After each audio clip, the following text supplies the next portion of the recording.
win streak, finishing a sweep of the defending champion Giants last night, reaching 10 games over 500 for the first time this season. Tonight, Doug Fister gets the call against the Reds, and we've got you covered on Masson.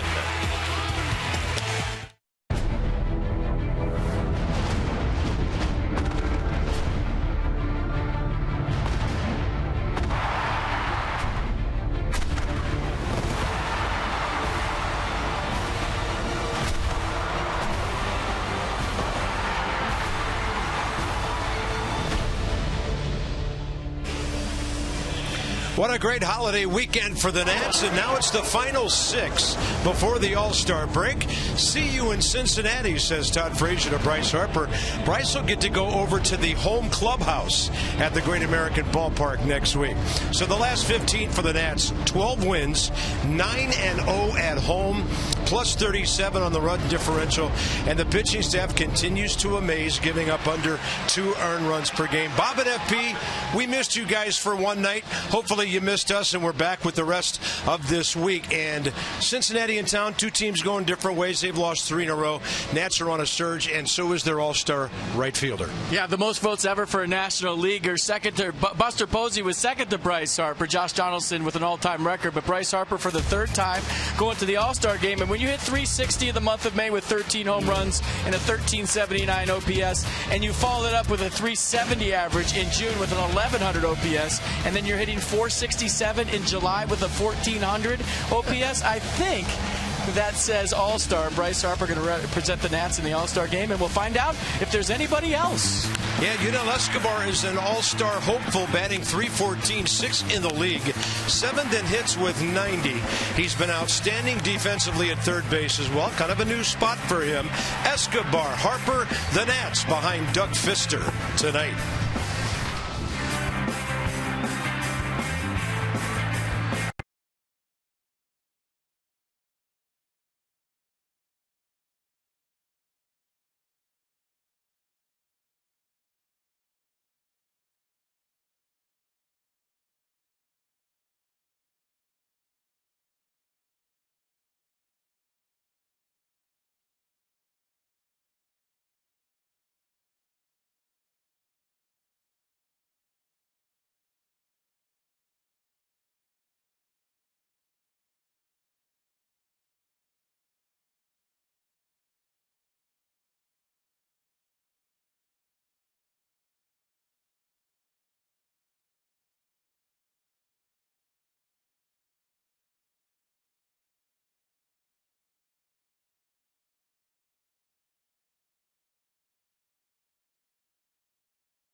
And by visitannapolis.org. Find the Chesapeake experience at visitannapolis.org. No, you're not at the cleaners. That's a Nats team shop.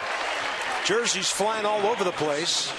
Spanning, Escobar, Harper, Homer, horns up. You got it all going on. Hopefully a curly W. Some weather has blown through the district already. We'll keep our eyes on those skies as the night wears on. Cincinnati Reds are 11th in hitting, 11th in runs. Brandon Phillips is their leadoff guy, and he's batting .279. He was kind of banged up the last time the Nats saw these guys in Cincinnati last weekend in May. The Reds swept and were underway here on Monday night with a strike on time from Doug Fister at 7:05. Over the last 15 games, Nats pitchers have allowed the fewest runs, 29, in the majors. 87 slapped to left for a base hit. Phillips now 2 for 4 career against Fister. Joey Votto's batting second. So since the start of the 2011 season against the Nats, lots of damage. 27 multi-hit games this year. 5th in on-base percentage, 10th in homers. And then comes the All-Star Todd Frazier, who's having a monster year. Former Nat Marlon Byrd a little further down that list. So here's Joey Votto batting .273. Their 1.94 ERA over the last 15 games leads all of baseball. Their 15 walks leads all of baseball as well. And get this, 13 fewer walks than the next closest team. That's Seattle, has 28. That's over the last 15 games. Nats pitching has been unbelievable.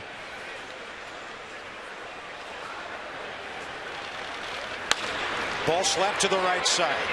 Espinosa, he gets the lead runner, and then Ian Desmond nearly turns the double play that looked like it had little or no chance at the start of that play. Well, I can't believe they even had a chance to turn that. Danny Espinosa, unlike a lot of second basemen, going for the lead runner right there. And I'm thinking, well, nice job getting Brandon Phillips. I don't know if Joey Votto was running or not, but there's no way that this should have been that close at first base. See Brandon Phillips with a good slide going out to reach and touch Ian Desmond. And a bang-bang play at first base on a very slow hit ball where Danny Espinosa had to go 3 or 4 steps to his left. That was strange. Continues to play brilliant defense wherever he is. Here's Todd Frazier, 2 for 5 career with a walk against Doug Fister and a foul ball. He's got a couple of numbers that go hand in hand. Frazier is first in extra base hits with 50. Bryce has 46, and thus he has 192 total bases to lead the National League and all of baseball by a pretty wide margin. So my Doug Fister scouting report again. See this line right here? If it's below that line, it's going to be a good night. If it's above that line, not so much. And early returns as he's been down with the 2-seam fastball. It's been out in front. And you saw the ground ball off the bat of Joey Votto, and you see Todd Frazier getting tied up right there. It's pretty simple. I mean, don't look at the radar gun. Velocity, throw it out the window. If he's down and the ball's sinking and he's out front and on top with his 6'6" frame, going to get a lot of ground balls.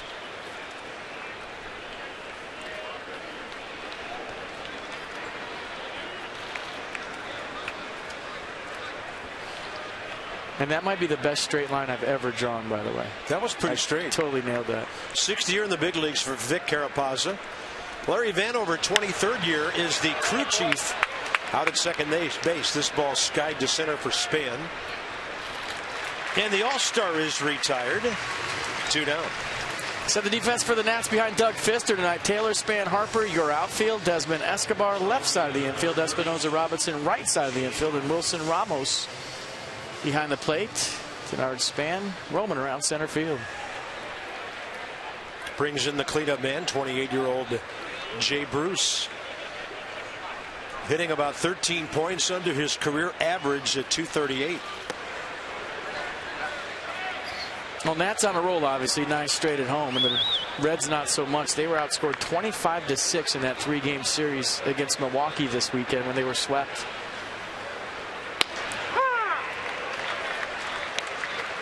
But after the big weekend series with all the national coverage, full houses here at Nats Park, it's going to be up to the Nats not to have a letdown against the Reds. Yeah, pretty intense weekend series. It was. Great ball games, great crowds, a lot of great exposure for the franchise. It was a great weekend. Cater last night for the Buffalo. 2-1 to Jay Bruce with a target on the outer half. And a ball hit him to right. Because of the off speed, he had him way out in front. And Bryce Harper on the run takes care of that. A scoreless top of the first for Doug Fister.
all-time most homers through the first half of a season, at least since the 162-game season started. Look at the names he joins on that list. 5 Hall of Famers. So Bryce is up third tonight against Anthony DeSclafani. Denard Span has the leadoff assignment. He's 0 for 4 career against this young right-hander who was with Miami last year, came over to the Reds in a trade in the Matt Latos deal. Yeah, mostly two-seam fastball slider, occasional curve, occasional change. So he'll sink it one way, he'll throw the slider the other way. He's had trouble with his slider command throughout the course of the season, but kind of righted that ship. Had a tough one his last time out, though, against the Twins on the 30th. 6 2/3, gave up 6 runs on 11 hits, struck out 7, walked 2, threw 122 pitches in his last start. 122.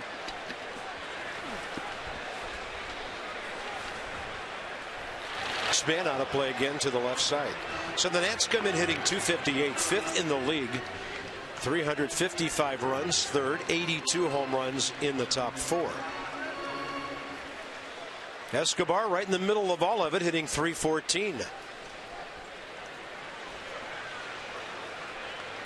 As potent a 1-2-3 as you will see, because they're all in the top 8 in the National League in batting average. Harper 2nd, Escobar 6th, Denard Span 8th.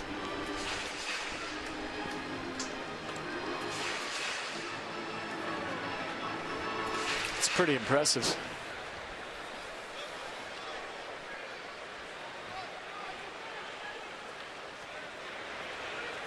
Pretty good 0-2 battle here. Pitch away, at least the target, and the 92 went right to the target outside. 1 ball, 2 strikes. 3.5 weeks, and Denard Span has failed to reach base once.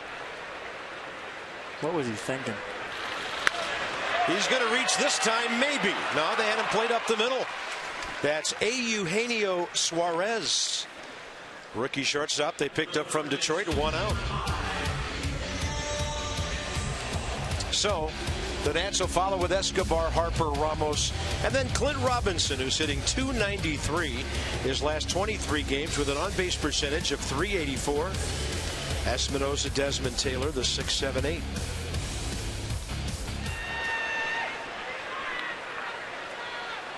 Some dark skies off to the east of us. Right now it's a beautiful evening at the ballpark. 79 at game time. Escobar the hitter. You see where Pena's setting up down and away. That's the difference they've made, or the adjustment they've made with the slider. There was a time when Pena was setting up right down the middle on the DeSclafani slider, and he was yanking it across, trying to get it to the outside. And now Pena is just simply setting up down and away for the slider, so he has a target for it to go to. Escobar hits it hard. It's Suarez again. And rain starts falling with the sun out here. Shocking. And coming down hard. Let's set the defense for the Reds. Bird, Hamilton, Bruce, Suarez, Frazier, Phillips, Votto, and Rain. Brian Pena behind the plate. Bryce Harper taking his time. And once again, it's raining, with the chance of rain later. These windows are getting smaller and smaller. John Turnauer once again on his phone talking to some sort of weather service saying, when's it going to stop raining ever here? So here's Bryce, 1 for 4 career against DeSclafani. He goes up hacking. And the rain just pelting down here. While the sun is out, and now really hard. This is a downpour. Larry Vanover's got a quick call to make out at second base. He's going to call it right now. I don't think the heavy stuff's coming down for quite a while yet. At 7:16, 11 minutes after the game starts. And they're going to have to pull the teams off the field. I mean, this literally came out of nowhere because the sun was out. Crazy.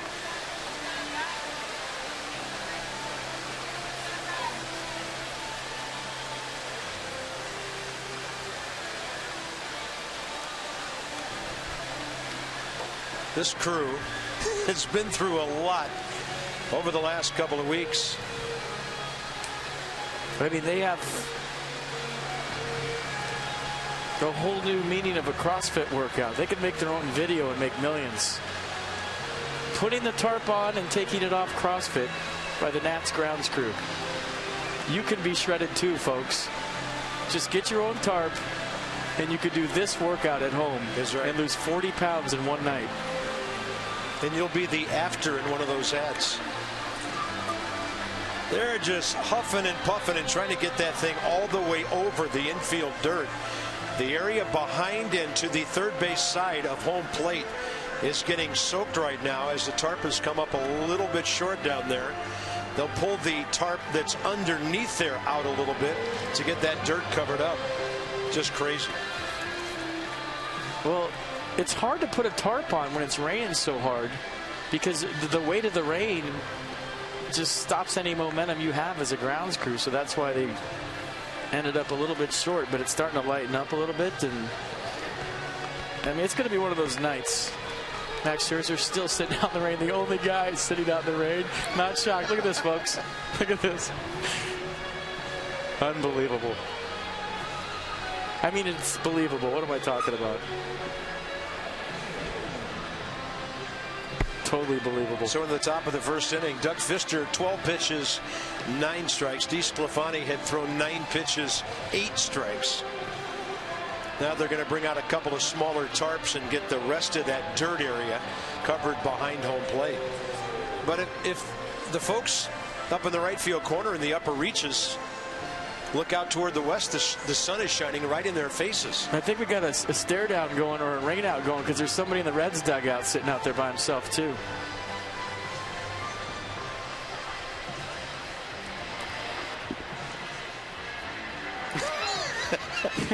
A rain delayed stare down. Okay, it's starting to make sense now.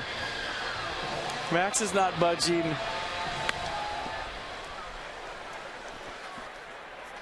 Yeah, that might be Jason Bourgeois.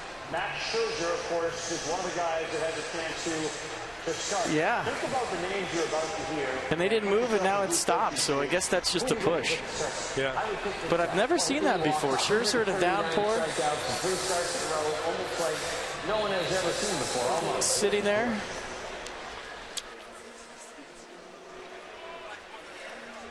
So the grounds crew stands at attention around the tarp here as the rain eases up.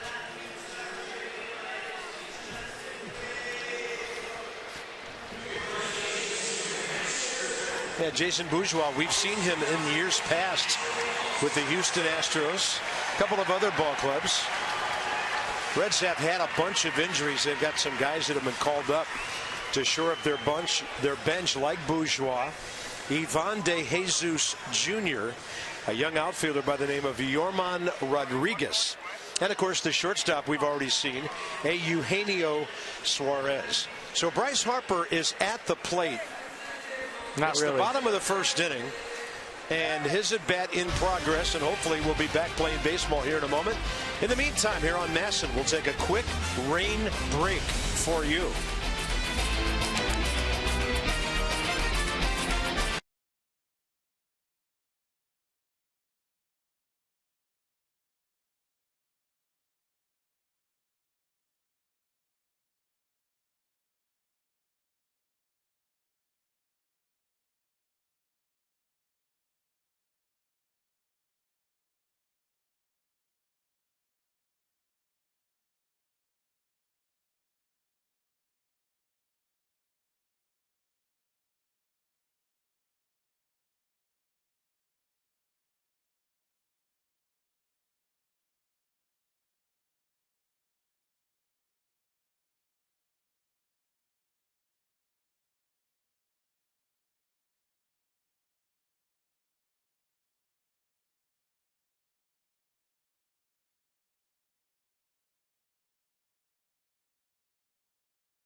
They've announced it here in Nationals Park that Matt has made the All-Star team, to the surprise of very few. But, I mean, he had to. The ERA, the strikeouts, the innings. The guy has had a decision, I think, in all but one of his starts this year. He's been a true horse for the Nats. So since the 14th of June, the wins, with a little luck and a little run support, at times he'd have more than that. The ERA, the innings, the strikeouts, the opponent's batting average, all those things we talked about add up to make Max Scherzer an all-star. With any luck, he could be 13-2 right now. Yeah. I mean, so the wins and losses not indicative of the first half he's had. Just dominant. I mean, there's nobody better in baseball than Max Scherzer. And now I think the big question is, will he start the All-Star game? It looks like he might pitch on Sunday, so we'll see how that plays out. I hope he does. I think it'd be good for the organization. I think it'd be great for Max Scherzer, who's already started one before. So congratulations to Max. I don't think it's a shock to anybody that he made the All-Star team, but it's official, and we're happy about it. You know, you look at the rotation. Scherzer's scheduled to go tomorrow night. 5 days from tomorrow is Sunday. 5 days from Sunday is the following Friday when the Dodgers come in after the break. So, you know, some of these are not easy calls on whether the guy pitches or not, whether he starts or not. Well, there was a couple of starts where Max Scherzer had an extra day of rest, and I think he really benefited from it. So we'll see if that plays into whether he pitches in the All-Star game or not. But, I mean, who's been better than that guy? He's even sitting out there having a rain duel with the Reds. And it's one of the only times I've kind of been sad that the rain stopped this year, because I was kind of hoping that it would rain harder and they'd both sit there for a while, because that was entertaining. Bourgeois and Scherzer. Let's talk more about the starting rotation as Max Scherzer leads the way. Jeep will take us inside some numbers. So they've got 13 decisions in those 19 ball games. The ERA, the strikeouts. I mean, 90-12, the opponent's batting average. And when you're not walking people and then you're not hittable either, it just adds up to wins. Yeah, 15 walks the last 15 games for the Nats pitching staff. The closest team, Seattle, with 28. So 13 more walks is the closest. So pounding the strike zone aggressive, and maybe it's a direct reflection of their ace, Max Scherzer, who's been afraid of no one this year and thrown strikes with all of his pitches, been in the zone, and you got 4 other guys watching him every 5th day saying, all right, that's how you go about your business. So not so much what he's done on the field, which has been amazing, but the influence he's had on everybody else on his ball club, I think, has been just as big. And the more I talk to people around the country, because they'll call us, I know you've been on a number of different shows talking about this guy. He and Bryce are obviously the first two guys anybody wants to talk about. But the feeling I'm getting from people around the country is that Max Scherzer has taken a lot of fans kind of back in time to old school baseball. When a guy isn't happy coming out after 6 or 7 innings anymore, this guy wants to pitch 7, 8, or 9 innings and does everything he can to accomplish that every single time out. Well, he's just better than he was last year, and he said he wants to be better next year than he is this year, and he's gotten better every single year of his career. But I think coming to the National League and facing 7.5 hitters versus 9 hitters with a DH in the American League, his pinch count would get way up in Detroit. He'd be at 115 pitches after 6 or 7 innings, because American League lineups are hard to cut through on a nightly basis. So now you have the 8th hitter, you have the pitcher. It's allowing him to extend his outings into the 8th and obviously the 9th inning. Not that it's easier to pitch in the National League. There's just some lineups that are easier to negotiate than, you know, banging your head against the wall against 9 hitters in the American League every night. I don't know why every elite pitcher in baseball wouldn't want to play in the National League if you don't have to face a DH. All right, so that's one All-Star we're talking about. The other, obviously, the leading vote getter in the National League is Bryce Harper. The numbers are fantastic.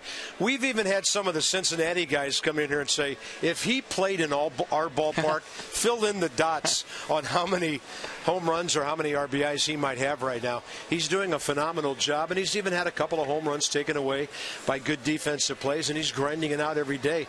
And it's just such a complete thing that Bryce is doing right now. It's not just a one-dimensional sort of game for him. No, and there's people that in Arizona might argue, but I think he's the best player in the National League. He's on a first-place ball club, and I think if he keeps up this pace when it comes down to it, if the Nats do win the National League East, you have to take that into account when you're talking about most valuable player. He might split some votes with a pitcher on his ball club, so we'll see how that whole thing plays out in the second half. But more than any other year, and this is an understatement or Captain Obvious, however you want to put it, Bryce Harper deserves deserving to be an All-Star. He's the best player in the National League. So not going to hit in the Home Run Derby. He's going to take the Home Run Derby off, he said before the game tonight. So I think that's news where, in Great American Small Park, he could hit some in the river or to Paducah, as we used to call it. And so that's going to be kind of a buzzkill without Giancarlo Stanton or Bryce Harper in the Home Run Derby. Probably won't even watch, to be honest with you. But when you talk about him hitting in the cage and not hitting on the field, and he hit on the field once this year, it was in Chicago. We watched him. We were shocked. And Bryce hitting on the field, it was because of the cage in Wrigley Field. So since he hit the 3 home runs against the Marlins, he hasn't hit on the field once, and he doesn't want to ruin his smooth swing. He doesn't want to leave it at the All-Star game. And when you're talking about the big picture and maybe winning a ring, I like the decision. Yeah, I mean, you'd like to see how far he can hit him in the All-Star, in the Home Run Derby, but for the ball club and what they want to accomplish this year, I think it's smart. So the All-Star game is 1 week from tomorrow night.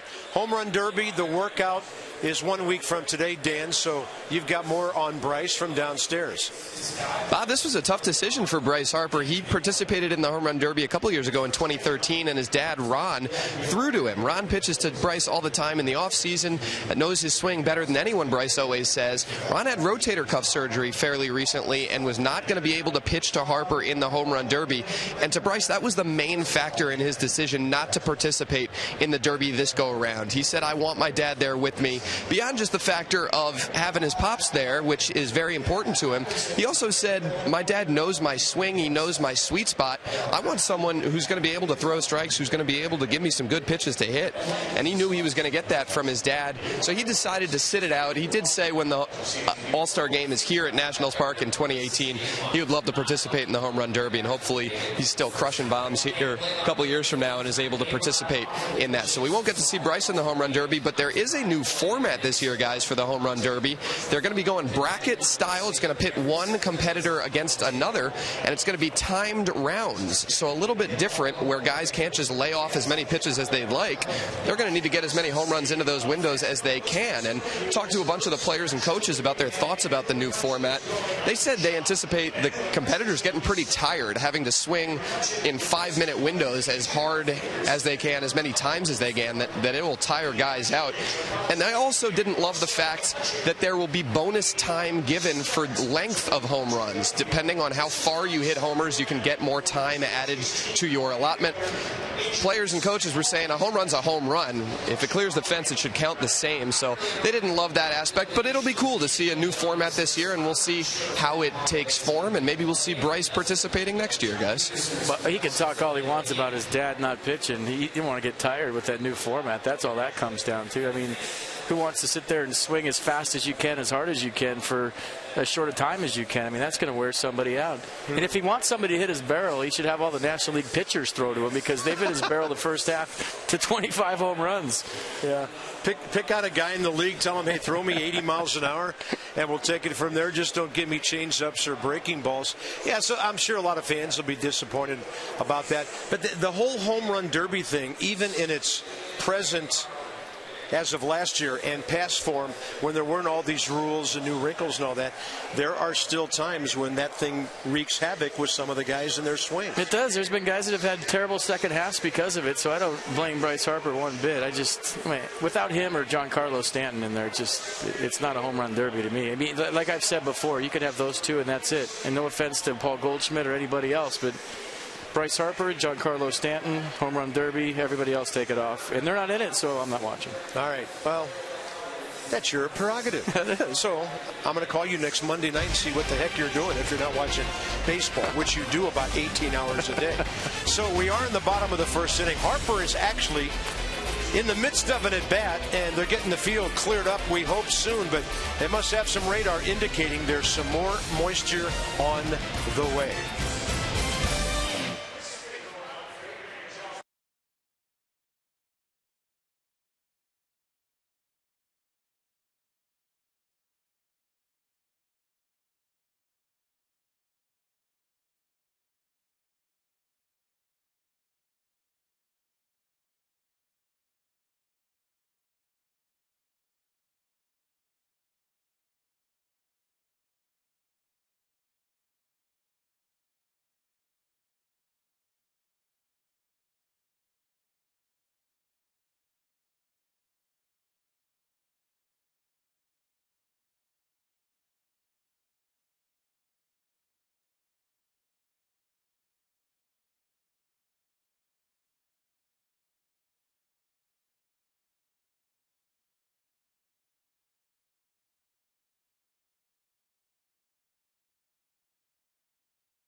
I've attended 5 of them. I played in L.A. and Montreal. Okay. In Montreal, even though it was an all-star game, it wasn't quite as much fanfare as it were in the other teams. I was in Boston for the all-star game, and the year that Ted Williams came out in the big salute of the top 100 players of the century. I was in Houston in 1986. I almost made that club. I was a guy that the commissioner asked to make the trip. Went there, took batting practice, and then was told that they weren't going to need me because nobody was injured. Led the league in hitting in 1982 and didn't get picked. I was hitting 346 and leading the league in doubles and didn't get picked that year, buddy. It's a cruel world, isn't it? It's tough. But I'd moved to first base at that particular time. All the other times I'd made it as a third baseman. A lot of guys that could pole over there at first base, so that put me a little down in the order. That's never a loaded position. So there's former Net Marlin Bird, Billy Hamilton, getting his legs loose again. He stole 3 bases against the Nats in that weekend series. So, hey, Ray, thanks for stopping by. Give us a few minutes. And as a 2-time All-Star, that probably should have been more. Congrats on those. I'm just happy to have those too, Bob. Thank you, Bob. All right, Ray. Bryce Harper will be coming up to bat, we hope, soon. Ray Knight, FP. Thanks for your time, guys. Baseball ahead.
Bryce Harper in the on-deck circle.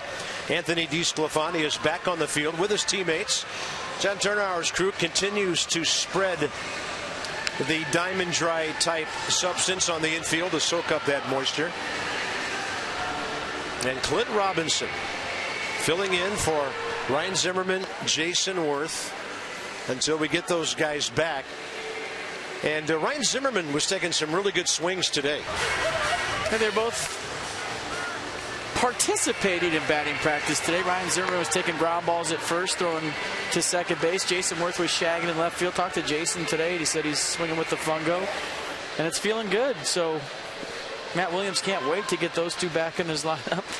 And a team that's already playing well, going to get stronger as this season goes. And when you talk about the trade deadline and teams making moves, well, the Nats getting Rendon, Zimmerman, and Worth healthy is like the biggest trade you could possibly make as the deadline approaches. Yeah, blockbuster, huh? Yeah.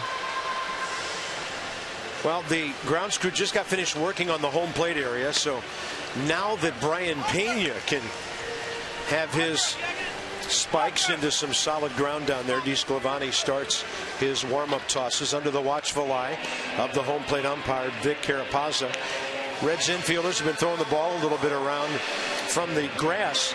And I see Todd Frazier. He's talking to the ground crew. He sees a couple of spots that might need a little patching up over on that left side. NFP for our fans. you've talked about this before.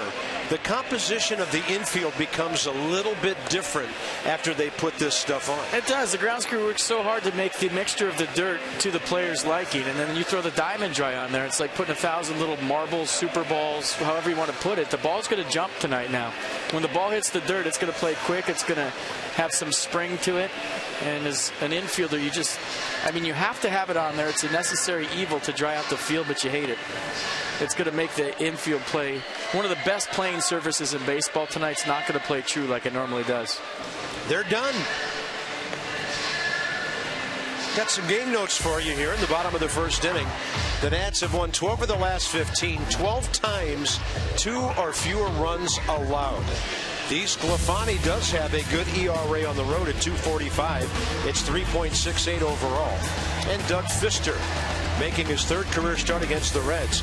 He's already thrown a scoreless with 1 hit first inning on 12 pitches, 9 strikes. And if you're worried about the rain delay and you have to get up early for work tomorrow, Doug Fister's like a plane flying with tailwinds. He'll have makeup speed for that rain delay. Going east, of course, yeah. Yes. 7:45 p.m. So we'll have a rain delay, it appears, of 29 minutes. And Bryce Harper hits one high in the air, foul. Putting a charge into the upper deck right out of the rain delay. So you're not in the home run derby, huh? And we wouldn't see balls like this if you were. Oh, my gosh. You think they thought they'd get a foul ball tonight up there? Oh, that's the furthest one he's hit here this year. Just foul. Now the count's 0-2.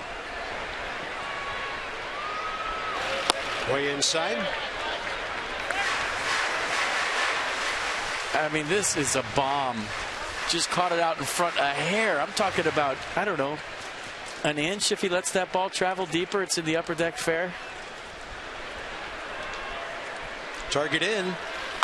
Harper out of play the other way. I think the Reds are flirting with disaster if they try to bust Bryce Harper in this series. This game plan might change quickly.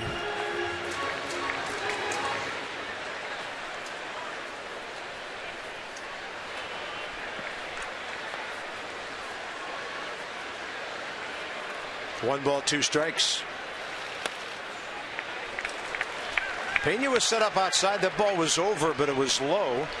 And the count's 2-2.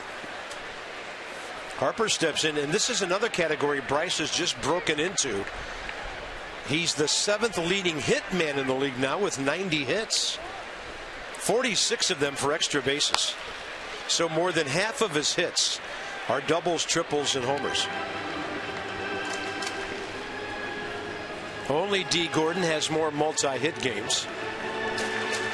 And since June 1st, 385, 7 home runs in 27 games. That's pretty good. And his last 15 plate appearances, he's been on base 11 times. A little bit outside, another good at bat by Bryce Harper, and the count goes 3-2. Mercedes-Benz the entire at bat.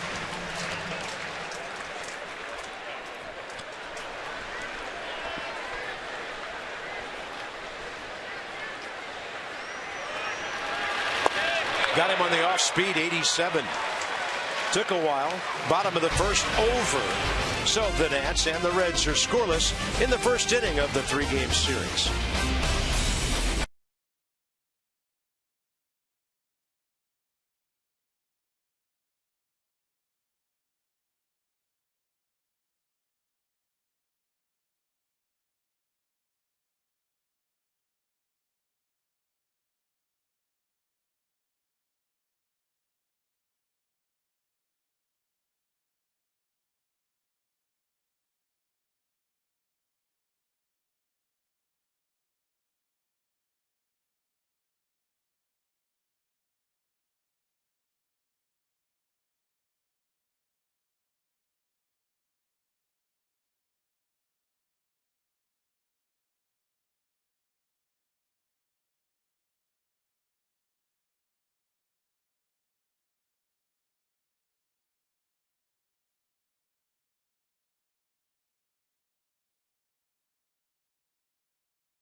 July 7th at Nats Park, the first 10,000 fans in attendance will receive a 10-year anniversary lapel pin. Be sure to arrive early at 7:05 matchup against the Reds in order to claim this limited edition, or visit nationals.com to purchase your tickets. I believe it's that thing on the right, and I want one of those. Yeah. Well, if you don't have a nice sport coat, go get one. Hey, you have to have a sport coat to get into Bushwood. Doug Fister, a strike to Marlon Byrd, top of the second underway. Bird's on a 10-game hitting streak with 14 hits. Still hacking at the age of 37. 5 out of 12 career with a home run and a double against Doug Fister. Doug had a pretty good first inning, pretty brisk, 12 pitches, 9 strikes.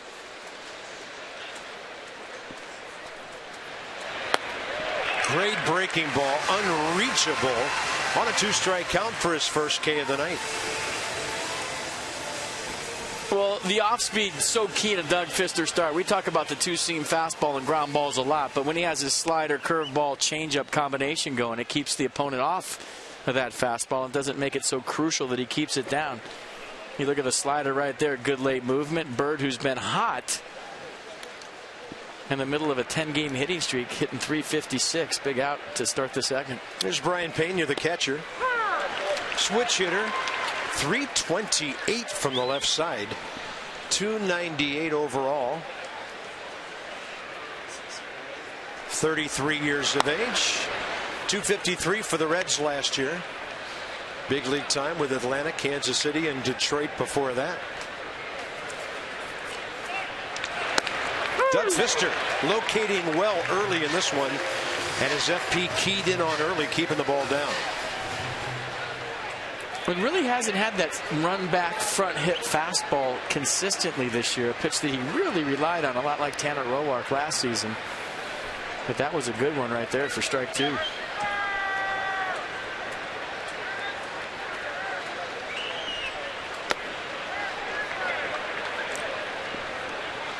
Doug Fister, 11th start of the year, 163rd of his big league career. His record is 63-60. 2-2 pitch with 1 out. Off speed, pounces, glove, hand, and he throws it away. Down the line, and Pena goes to second base. Had to be wet. Had to be. I mean, it rained hard before they got the tarp on, and Doug Fister, one of the better fielding pitchers in all of baseball, doesn't make plays like this. And watch after he throws it, the first thing he does is wipe his hand on his legs. So look at that ball just kind of squirt out. And a guy with impeccable command on the mound, and one of the best fielders you'll ever see, just doesn't do that. So you had to think the ball is wet. Eugenio Suarez, just 23 years of age. Reds got him from the Tigers in a deal last December. First pitch, a strike from Doug Fister. Suarez from Venezuela. Reds got him with a minor league pitcher, Jonathan Crawford, a right-hander, for Alfredo Simon 2 weeks before Christmas. Danny Espinosa to the bag, but Pena back.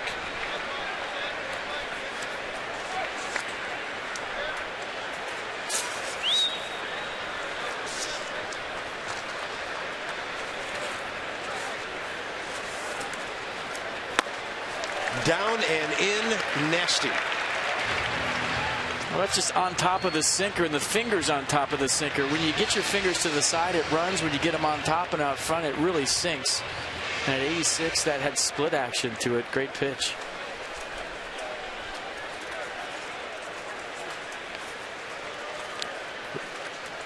He's been the Reds starting shortstop since Zach Cozart went on the DL. Reds have had a rash of injuries. Cozart, a right knee that disabled him on June 11th. He's lunging for the bag to try to beat out a throw at first base, and his foot slipped on first base. It hit the top of the base, and it was ugly. Up the middle, hard hit, Espinosa spins and fires, and a tag missed. Clint Robinson had wandered off the bag thinking that was a base hit. He was trying to backtrack and receive that throw. That's the same thing Brandon Belt did 2 days ago. He was trying to line up for the cutoff, and he wasn't at first base on a Brandon Crawford ground ball. Same thing happens right here. Look at the range by Espinosa on the shortstop side. Gets up the strong arm. And Clint Robinson, who thought he had to be the relay man for a base hit to center field, wasn't on the base. Great play by Espinosa. And did he tag him before he hit the base? Apparently not. I don't think Matt Williams is going to challenge. How do you score that? Looks like a base hit all the way according to the scoreboard. And now a bunt laid down by DeSclafani, the pitcher. Yeah, they've got the pitcher batting eighth. Kind of a safety squeeze with the runner Pena coming down the line at third. I mean, how is this a base hit? If he's on the base, he's out by 3 steps. That's got to be an error on Clint Robinson. And he does hit the bag before Robinson tags him. There's no way that's a hit.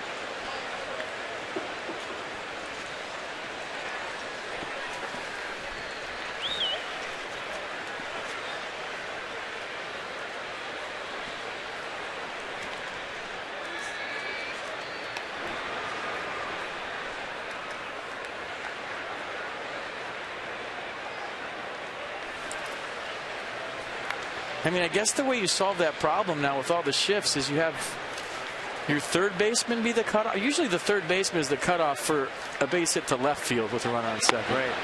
Runner off the bag, throw to first, and they've got him as Suarez went wandering, stopped cold, and Ramos just waited for him to make a move. Wow. Okay, we're back to where we started. It just got crazy weird to get there. I don't know what Eugenio Suarez was doing right there. Maybe there was a hit and run, and DeSclafani missed a sign. Maybe. Oh, and look at what DeSclafani's going to do. He's going to jack one hard to the left field wall and put Cincinnati on top. And that's the runner that reached on the error. The Reds lead 1-0. They've got a good hitting pitching staff.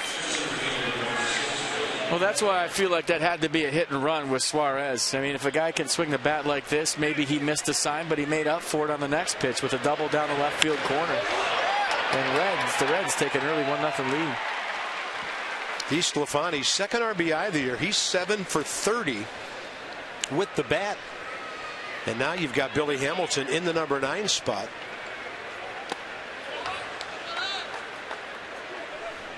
And about the only thing that can slow this guy down is a base runner 90 feet in front of him, but in this case the pitcher's on second base. Hamilton hitting only .218 left-handed, .224 overall, and that's a strike on the inside edge. He didn't like the call.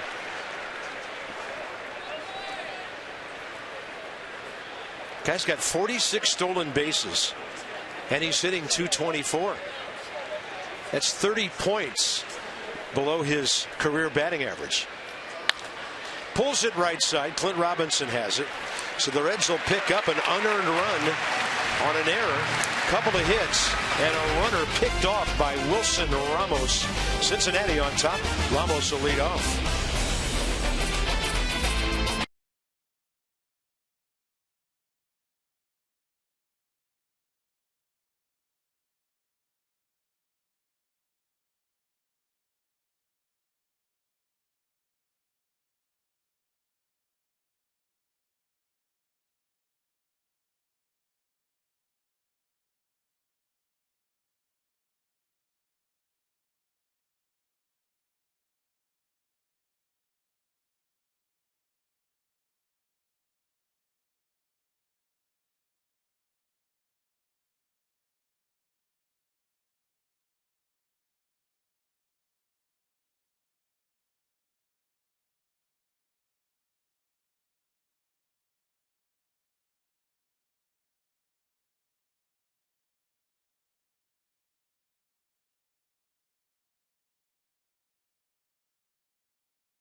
responsibilities, or first baseman's responsibilities. So if there's a base hit up the middle, the first baseman is supposed to come into here and be the cutoff man. He's supposed to line up to home plate. Some teams use the third baseman to come into here. But so Clint Robinson, seeing this ball go up the middle, he's thinking, I got to get to the center of the diamond to line up for Denard Span's throw. So now he's off the base. He sees Espinosa dive and make that play. He's trying to scramble back, and he just can't. So, your first responsibility is to see that ball through. But I understand what he was doing right there. He felt like he needed to be in the middle of the diamond to line up the throw for home. Just couldn't get back to the base. Bottom of the second inning. Freight Railworks with our Nets due up. Bottom 2. It's 4-5-6. Wilson Ramos, well, doing a lot of slugging. Big homer over the scoreboard last night. Clint Robinson, you could say the same about him. Danny Espinosa getting on base, letting guys drive him in. It's weird you don't see that play very often, and you saw it with Brandon Belt 2 days ago, and you saw it with Clint Robinson here today. And the other day you're sitting there going, what's Brandon Belt doing? Why isn't he covering? Well, he was trying to be the cutoff man too.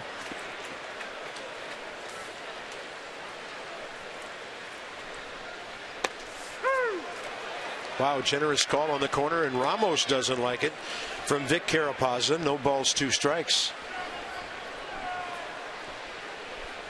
Some run back action, but still a full baseball or so off that corner. I'll tell you, Pena caught that nice.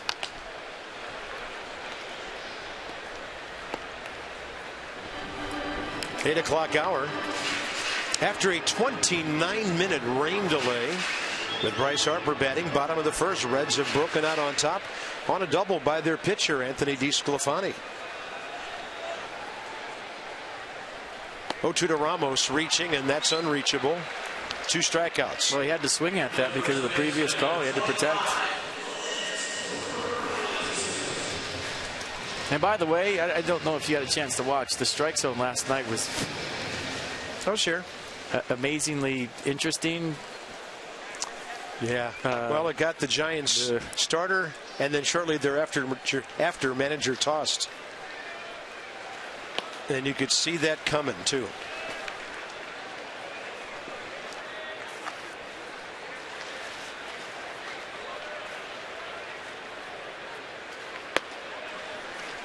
Two and 0.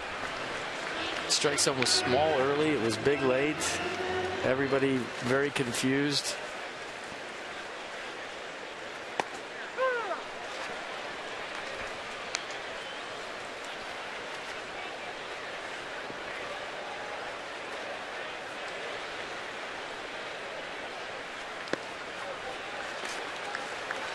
Thank you.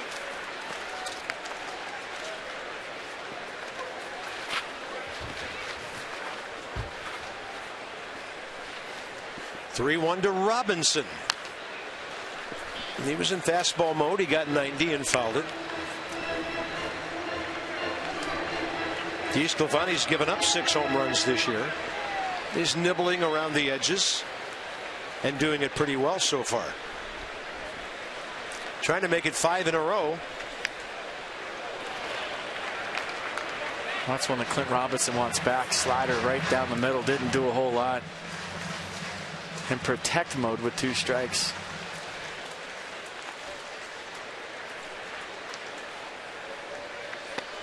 Good at bat. Not biting on the off speed. The thing was flirting with the strike zone for a while. It's time for you to tweet your strangest fan photo using hashtag NatsCouchGav, and you might just see yourself in an upcoming broadcast that's brought to you by T-Mobile. Strangest, strongest, you know what I mean. I like strangest. That's strange. Wow, Garden Gnome to another level. Did you see the Jason Worth Chia Pet giveaway that's coming in August? Saw it on the scoreboard last night. I can't wait for that. I'm just going to put it on my desk here and let it grow until we're done. Water it every day. I've heard rumors of a hair growing contest on that one. I'm just going to watch my Chia Worth.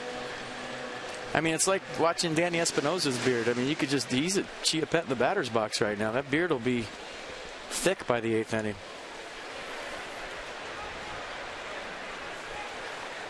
But there's going to be lines all the way down Half Street. 88 away. Danny took it that way. And the count's no balls, 2 strikes.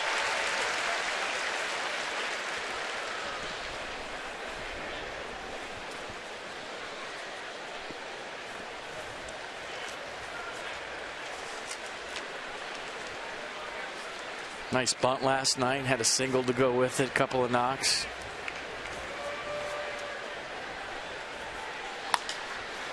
And that one in on his hands a bit. And the shortstop, Suarez, out into left field. 2 outs. Wow, Dodgers series. July 17th through the 19th. Come to Nats Park. That's right out of the All-Star break. Clayton Kershaw, Zach Greinke form a tough 1-2 punch at the top of the Dodgers rotation, while rookie center fielder Jock Peterson headlines one of baseball's deepest lineups. Go to Nationals.com to get your tickets right now. Here's Ian Desmond.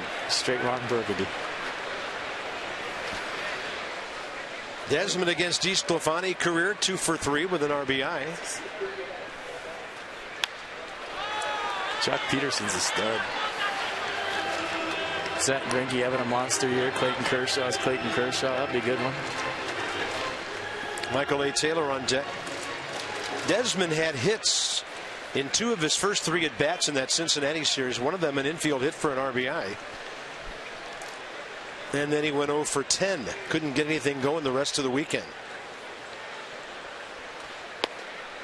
In there, strike 2 with 90.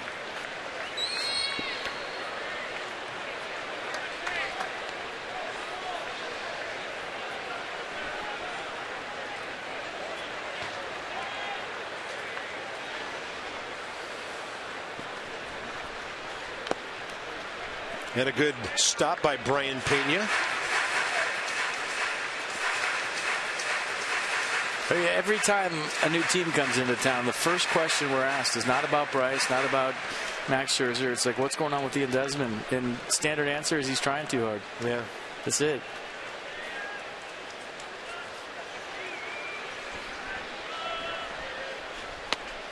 That's that slider low and away.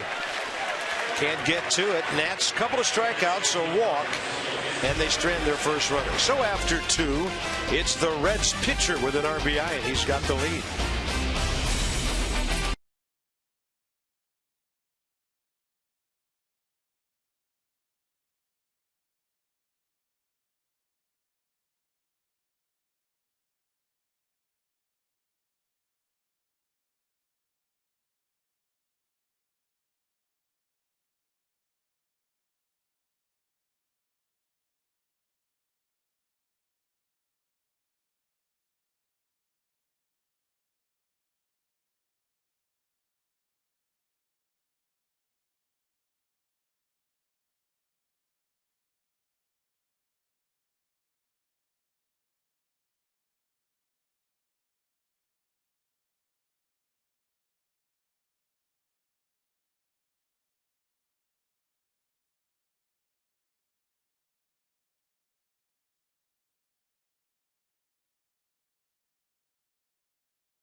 As this ball game goes to the top of the 3rd, Denard spans out of the game, so Matt Dendecker goes to left field. Michael A. Taylor shifting over to center.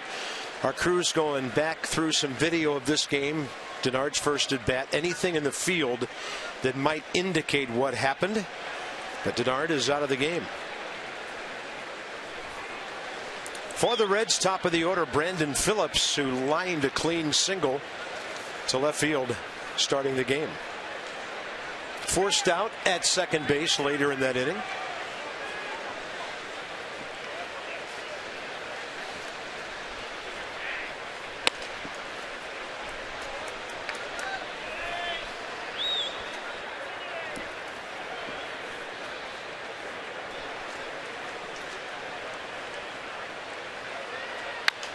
And this one into right, short right field.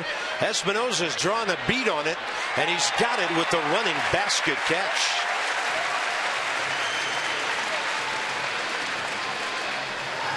A great play, went a long way for it, not easy. I mean, that was heading for a bloop single. Danny Espinosa, the only guy that could get to this. Look at him, look that right into his glove, 2 hands to secure it. That's a great shot of using 2 hands even on the run so that ball doesn't pop out. Textbook. Don't see that very often. Next up, Joey Votto. Danny Espinosa can now play Votto out into right field more than the first time up, since there's nobody on base.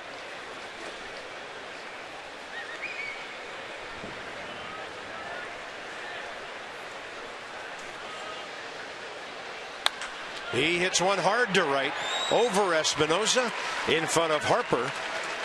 And Joey Votto halfway to his 28th multi-hit game.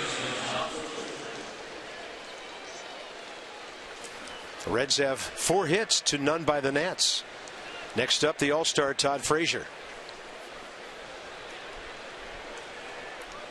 First Red third baseman with consecutive 25 home run seasons since Chris Sabo in 1990 and 1991. And I just wanted to get Chris Sabo on the broadcast because I used to love the way that guy played. Frazier hit 29 with 80 RBIs last year. Chris Sabo could hack. He's the first player to have 25 home runs and 24 doubles before the All-Star break in Reds history. There's been a few hitters with that uniform on. Yeah, that's impressive. 25 homers, 24 doubles, first time ever. Bit of a late bloomer, Todd Frazier. It's only his 4th full year in the big leagues, and he's 29. So 25-year-old rookie? He was. That's about right. And they got him originally back in 07 as a compensation pick for the loss of free agent Rich Aurelia. Made his first All-Star team last year.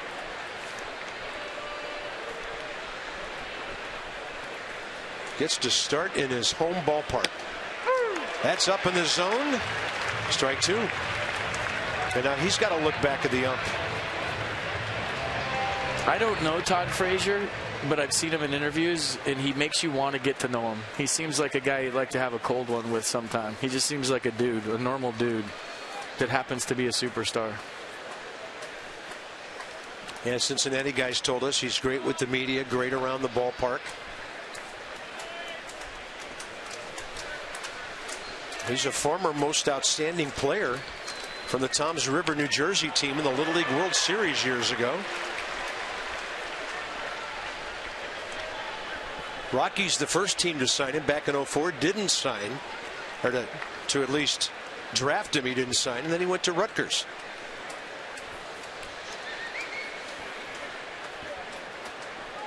Does the hat stay on? Ish? Sorta? Not so much. Nice grab. 2-2 pitch. Bouncing ball. Espinosa to Desmond. Scrapes the bag on the way by. And the Nats turn a 4-6-3 double play. Their 66th of the year. Bottom of the order coming up. Taylor, Pfister, and then Dendecker. Bottom of the 3rd.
like reality.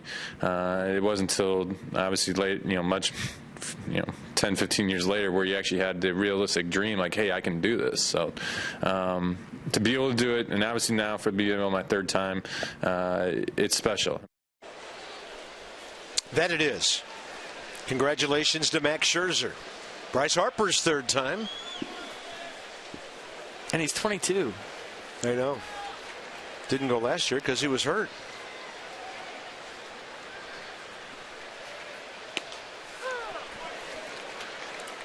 We'll hear from Bryce a little later.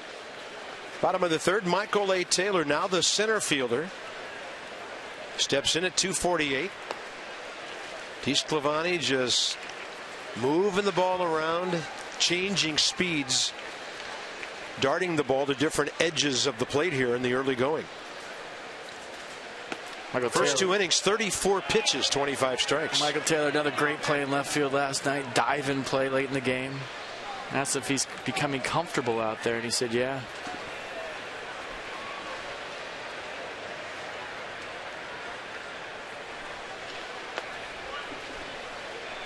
I mean, the way he's been playing, there was talk about the Nats going out and getting an outfielder when Jason Worth got hurt, and there he is standing in the box. He's done everything Matt Williams could have asked for. And taking the bull by the horns, playing every day.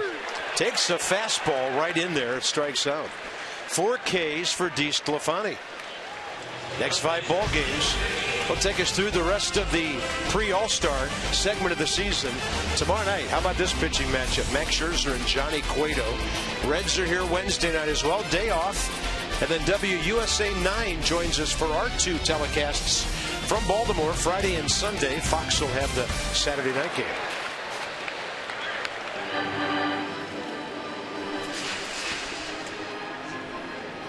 Johnny Cueto holding court.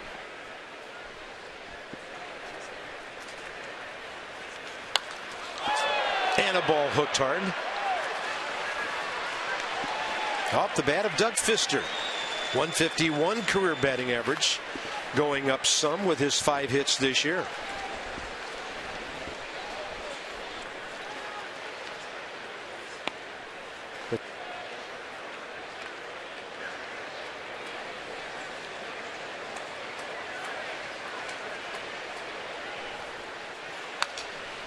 Good foul ball, good swing. That's a very tall human going down and digging one out to stay alive. And throughout the history of baseball, taller guys have more problems hitting. They have longer limbs, more stuff going on in their swing. 5 Ks, 3 in a row for DeSclafani. Very rarely do you see a tall guy that hits for a high average. Dave Winfield comes to mind. After that, I'm scuffling to find somebody. It wasn't Dave King. All or nothing there. Top of the order, and Matt Dendecker gets an AB here. He's 3 for 15 with a homer, 3 RBIs in 12 games since his recall. It was on the opening day roster.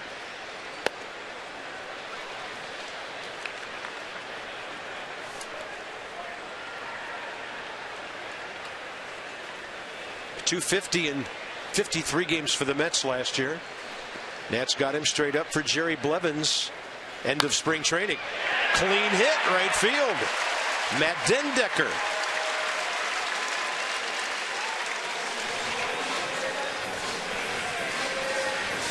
Well, there goes a no-hitter. Matt Dendecker, second time around. So first time around, no knocks. Matt Dendecker off the bench with a 2-out single here in the third for the Nats' first hit. Yanel Escobar not named to the All-Star team tonight. These are the final player vote guys. Johnny Cueto, tomorrow night starters. The Mets closer, the great Kershaw. The young St. Louis starter, Martinez, and the veteran Rocky shortstop, Tulowitzki. That's disappointing. Yanel Escobar, the 6th leading hitter in the league, and no room for him on the All-Star team. Drew Storn as well. Yeah. I would like to see among the leaders in saves. I would have liked to see Drew on that list. Chopper, third base. Looking like a hit, and Frazier couldn't make the connection anyway. Would have been a tough play with a clean bare hand pickup. And the Nats will have a couple in a row here with an all-star coming up. A swinging bunt from Yunel Escobar. You see him get out of the box, a wet box too, so a tough one to keep your footing in. And you see Frazier fanning on the ground ball, and Yunel Escobar definitely take it. No slippage, good traction, infield single for Escobar.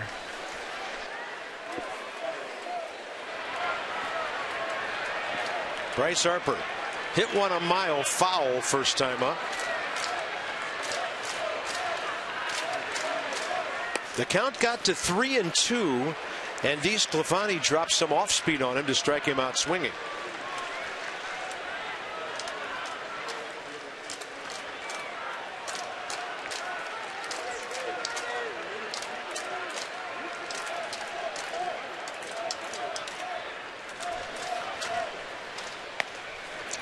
Two in a row out there. So they made him aware of the fastball in first time up and then went backdoor slider for strike 3. And the way DeSclafani, with the help of one call, kind of dominated Ramos first time up. Might not want a whole lot to do with Bryce here. Green light situation for sure. Oh, absolutely. That thing's got to be blazing if he sees a fastball down the middle.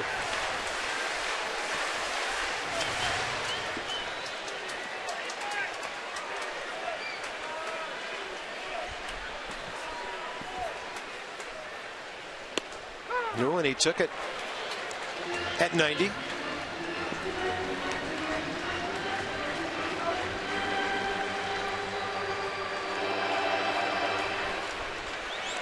Softball numbers on 3-1 counts this year. Slow pitch.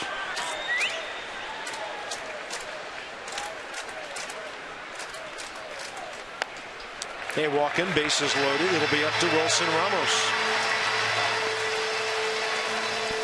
I mean, just taking his walks, not trying to force the issue, having confidence in the guy hitting behind you. And last night, Wilson Ramos had a big night against the Giants. Home run to right to base it up the middle, so a couple of knocks for the Buffalo. But this was the big blow to right field to put the Nats ahead. Right center field. He said he knew as soon as it touched his bat, it was out of here. And so did everybody else in attendance. Yeah. Trying to do the same thing right here, right now. With the elevation of that scoreboard, he hit that ball about 390 plus the other way. But DeSclafani has given him nothing over the plate just yet. At least hittable over the plate. So Wilson's going to have to adjust here and get to some of those outside offerings. This all happened with 2 outs. The Dendecker hit, the Escobar infield hit, and the Harper walk.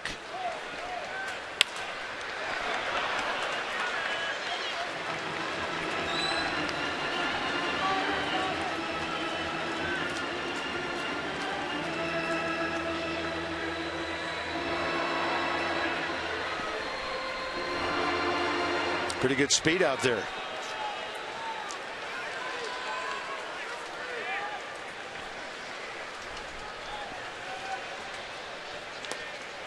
Wasted one so far. Here comes Dendecker. Safe! The other runners move up. And what a great quick read by Matt Dendecker. I mean, I thought there's no way that he's going to score from third base on this. I thought Pena did a great job. I was just about to say what a great job Brian Pena did to keep us in front. But watch Matt Dendecker coming down the line. He sees it in the dirt. No hesitation. Good secondary lead. Beats Pena back there. Pena tried to block the plate. And I think Dendecker would have been safe either way because he didn't give him a lane to slide in. That would have been challenged. It would have been reviewed, and he would have been safe either way. You can't block the plate before the throw gets there, and that's exactly what Brian Pena did. It's irrelevant because Dendecker was safe. So the other runners move up, and Ramos could put the Nats on top. 1-2 pitch. Well outside, and Pena scrambling again. How about Matt Dendecker getting the emergency, get in the ball game, base hit. Advances to third on a single and a walk, and a great read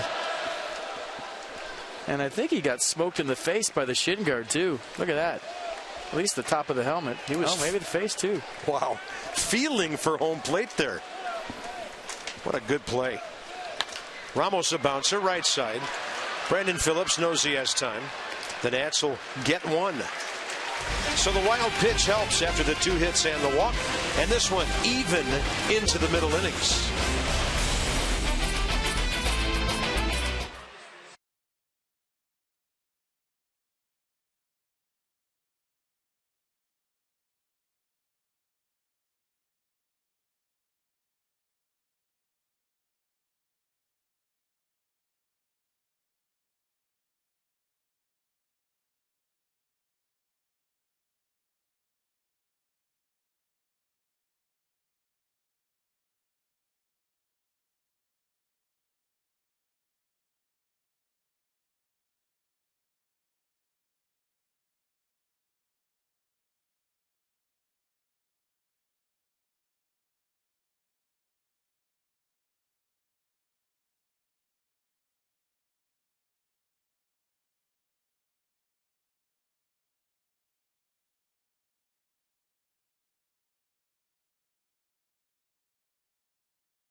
So, I just try to go out there and, stay in my own lane, try to play, as hard as I can and, help this team win. I mean, beyond all the numbers or anything like that, this team is so good. Interesting comment there from Bryce Harper. Stay in my own lane and do my best job. How about that? Just not doing some of the things he did early in his career. Being solid in the outfield. Doing everything, and that's quite a starting lineup right there. McCutchen for Stanton. Yeah. And it'll be that team against the Kansas City Royals. I'm surprised they didn't vote Clint Robinson in. He was in their organization for 7 or 8 years. We go to the top of the 4th inning. Jay Bruce leads off. For Doug Fister, 40 pitches, 29 strikes. That ball well hit to center. Taylor on a ball right back over his head. Turned a couple of ways, couldn't locate it. And that ball caroming around out there for a leadoff double.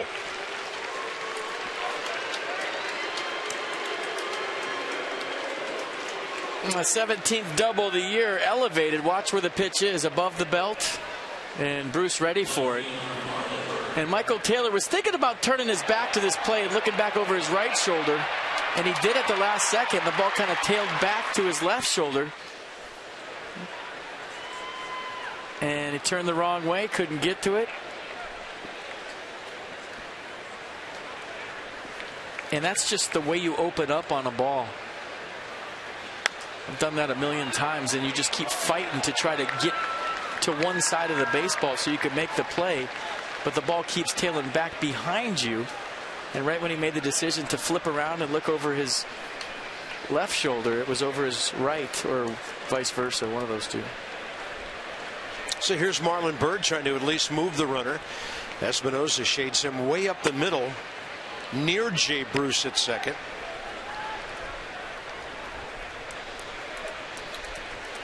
Doug Fister struck him out swinging first time up. Now Marlon Byrd is going to be trying to move the ball to the right side with nobody out right here, but Espinosa is getting range late. You can see the swing. He's looking over there trying to hit a ground ball to second. 84, some sink there.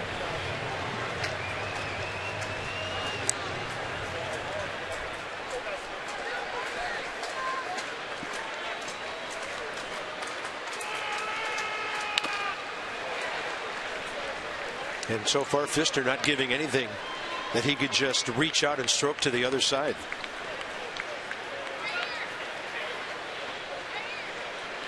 I think that's the thunderstorm that passed through here you're looking at in center field.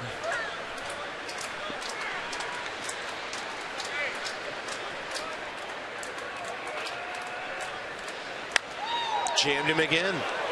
Pat Williams almost caught that.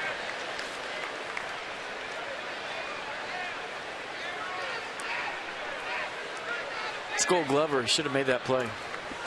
He's losing it. Watch this. I mean, it's a Gold Glove third baseman right here. He's got to make this play. It's coming right at you, Skipper.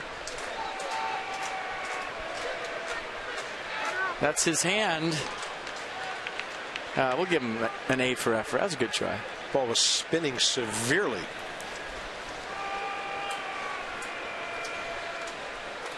One and two to Marlon Byrd. Off speed, he pulls it. Runner can't go anywhere. Escobar, with one of the best fielding percentages in all of baseball this season, throws out Byrd for a big first out. For the Achiever in you, PNC Bank, with our minor league report, Sammy Solis is back in the big leagues.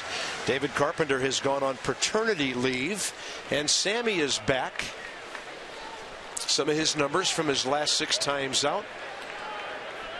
And he was impressive when the Nats first saw him a couple of months ago at this level.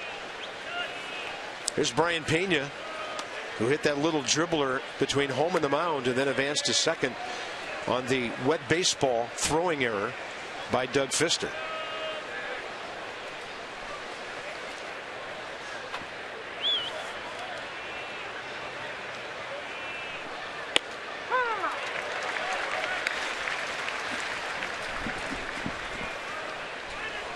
Mercedes on the pitch track. I think it was a changeup, back-to-back changeups by Doug Fister to Brian Pena to start this at-bat.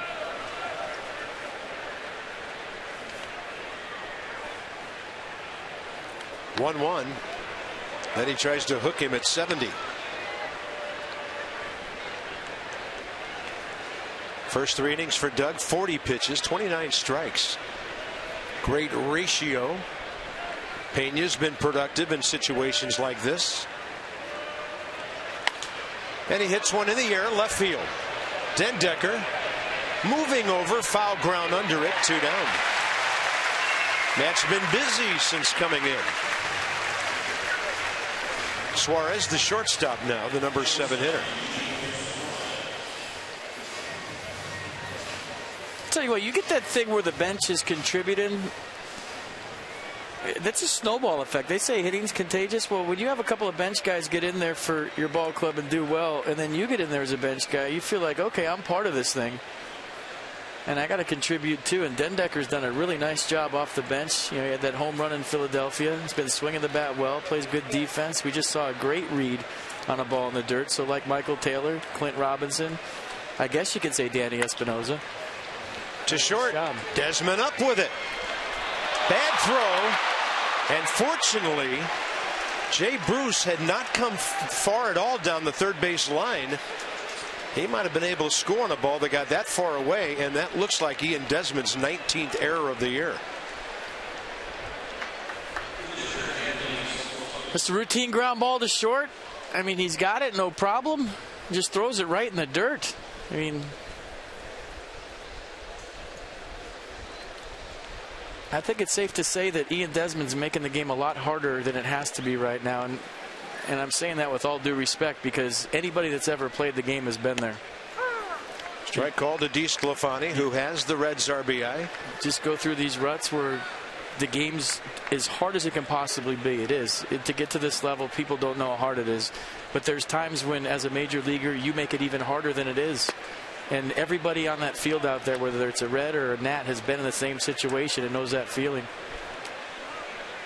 And it's not a good one, let me tell you. I did it every day for 7 years. Ian Desmond has 37% of the Nats' errors this year. By the way, the Nationals had gone 4 games without one. Still a chance to get out of the inning if Doug Fister can get the opposing pitcher.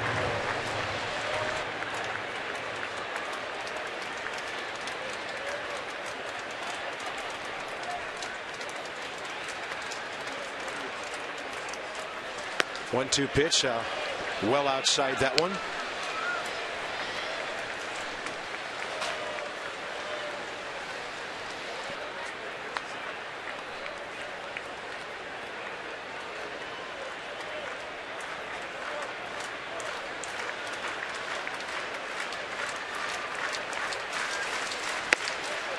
That one's upstairs on a fastball, 85. And now the runner at first, Suarez, will be on the move.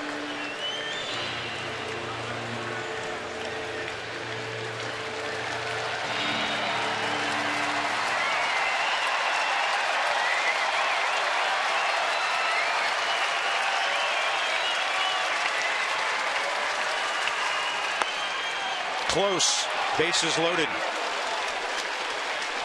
A lot of extra pitches here. And Doug Fister walks his first man tonight. That's where you have to watch out for the bunt, even though there's a bases are full. Hamilton is a guy that's not afraid to lay down a bunt. 7 bunt singles this year. He's been working on it. He's good on 4 of his last 6 base hit bunt attempts. Line drive, Espinosa spears it, and we can all exhale together. That was close to being a disastrous inning. The Nats have given up 30 unearned runs this year. Luckily, Espinosa picks that one off with a good reaction play.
Play to end the top of the 4th, and he's made some big-time improvements offensively this season, including swing and miss percentage. He has dropped his swing and miss percentage more than 10% from 2014 to 2015. That's the largest mark in the majors this season.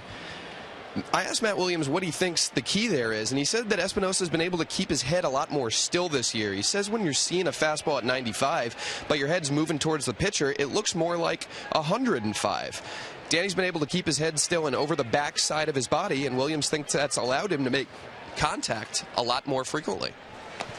Thank you, Dan. He'll bat after Clinton Robinson here, bottom of the 4th. When you're talking cars, you're talking Coons. That's Dan with a Coons.com sideline report. I think that and 2 eyes toward the pitcher, like he said in our sit-down in Atlanta. He's starting with the open stance, and he's looking at the pitcher like he's playing catch with him. You know, most hitters, when they're in their stance, they're kind of peeking out of one eye, and that back eye's not fully locked into the pitcher. Robinson gashes one to their second baseman. Brandon Phillips picks it off. I mean, you'll kind of see it here. We'll show you Danny Espinosa's swing. I just think his head's still, like Matt Williams said, and his bat's in the strike zone longer. I mean, watch how long his bat's in the zone. Last couple years, it's been in and out, and if you don't hit his barrel, he's not making contact. But watch how long the bat stays in the strike zone. So now he's getting the hands in the zone quicker, and the bat's staying in the zone longer, which is conducive to more consistent contact. You see the same thing from the right side of the plate. So head still, looking at the pitcher with both eyes, and the bat is in the zone much longer this year. 71 on the curveball, drops in from Anthony DeSclafani. That's made him throw a lot of pitches last inning. 23 of them got him up to 57 through 3 innings. And that ball low and away. Danny couldn't reach it. It's 0-2. 1-1 ball game, bottom of the 4th. 1-5-0 Reds. 1-2-2 Nats.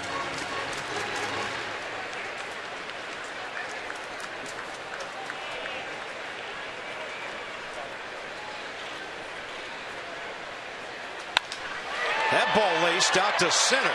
Going back, Hamilton can't get it.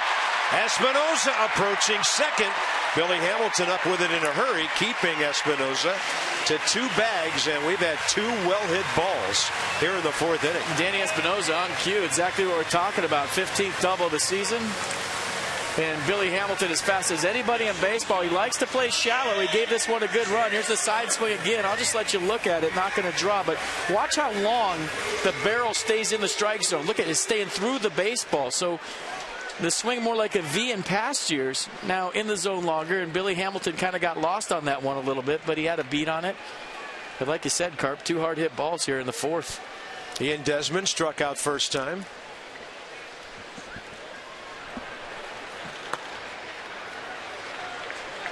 Desmond had a couple of knocks taken away last night. A brilliant play in the right center gap by Angel Pagan, and then a shot up the middle later, picked off by Joe Panik. He was close to a multi-hit game.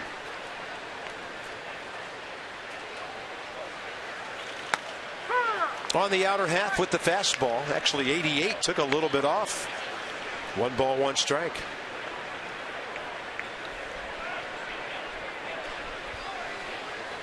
A little more open tonight in his stance too, if you notice. That one misses inside. You know, watching him from the stands last night and getting a better perspective of it, his foot's just getting down a little bit late. That's really all it is. He was taking some great swings last night, but if you watch his stride leg, they talk about being on time. That's when your foot gets down so you can swing. He was just a hair late. Same pitch, same result, 3-1. If that foot gets down late, now you got to create space. How do you create space? Well, you try to get away from the baseball, and it causes an uppercut swing. If your foot's down early and on time, now you catch the ball out front, and you can be more direct to the baseball and create backspin, catch it out front, and do some damage. It's more of a timing thing with his lower half. 3-1 to Desmond. Hitters count. No fastball there. Last minute cutting action on that slider. And the count's full. And watch his foot. It's getting down just a hair late. The ball's already in the strike zone. If you watch Denard Span, he's a good example. He sets that foot down, and he's able to catch the ball out in front. And Ian Desmond is striding and swinging almost at the same time. Same pitch, had him reaching that time. Out to Suarez, and Desmond made it close. 2 outs. Espinosa to third. The inning will be up to Michael A. Taylor if they pitch to him. We got a pretty good hitting pitcher on deck. Let's see what the Reds decide to do. Fans Choice Flex Packs are on sale now. Choose from some of the season's best matchups. When you pick 4 games, you get 1 game free, and you get to party with that guy on the right. Go to Nationals.com/flex to pick your games today. Taylor struck out looking, got the express when he wasn't looking for it first time.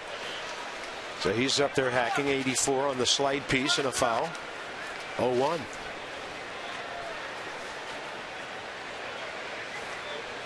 Michael looking for his 30th run batted in.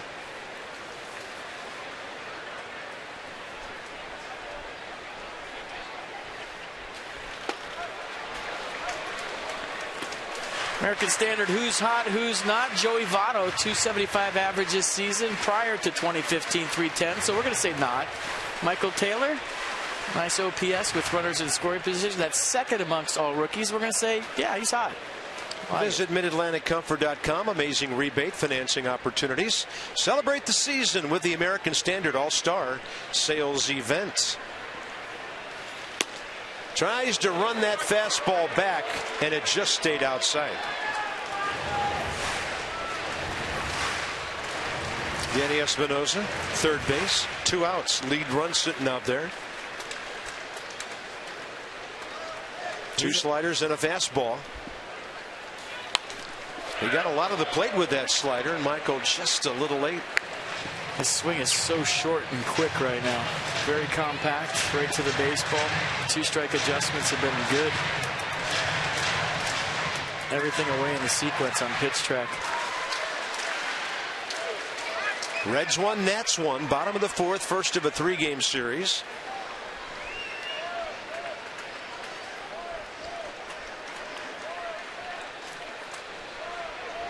Target way in, and Taylor jammed, pops it up to Joey Votto. Nats are stranded, 4 runners tonight. The Reds 5, so it's 1-1, 5th inning, straight ahead.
Of them, but we see just 5.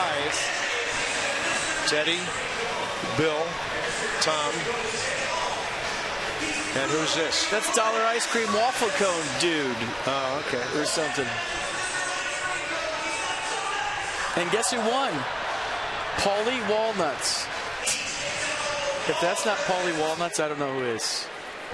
The new president is Paulie Walnuts. I'm not familiar with him. Who is that? The Sopranos. Come on. Okay. Look, here. And you just happen to have it on your iPad. Yeah. Show me. Good. Wow. Doing my research, my show prep. Top of the 5th. Brandon Phillips. Bob and Mr. Pop Culture up here in the booth. Knows everything about movies and music. Upstairs, 1-1. And TV series. Long-running TV series.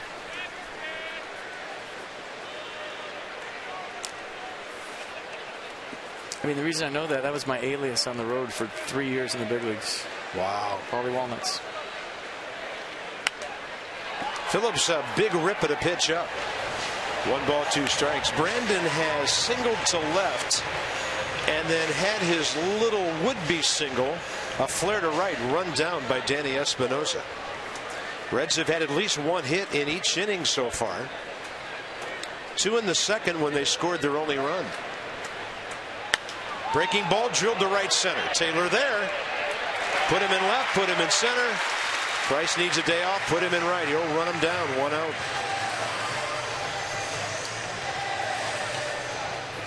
Votto and Frazier, the next 2.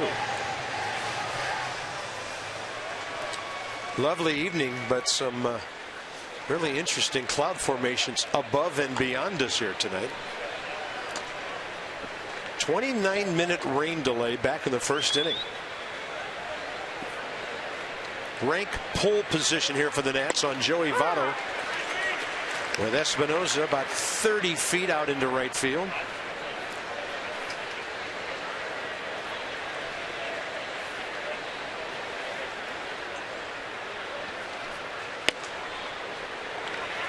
Ball 1. In the division tonight, Braves lead at Milwaukee 4-1 second inning. Phillies at Dodgers later. Mets at Giants later. Well, the Giants get the Sunday night game and then have to fly all the way to the West Coast. They flew this morning. Tonight. They flew this Oh, they did? Yeah, 10 o'clock. Probably a smart move. They said they did some sort of sleep study that shows if you get a good 7-8 hours sleep wherever you're at and fly the next day, you're more efficient than getting home at, I think they would have gotten home around 3:30, 4 in the morning, their time. Gaining 3 time zones on the way. 2-1 pitch. Just foul before it got to the bag. And the Giants, despite losing 6 in that road trip, still 4 games back of the Dodgers. Well, that's when the All-Star game is. July 14th, 7 p.m. on Fox. You see Bryce, Max Scherzer. You won't see Drew Storen, which is weird.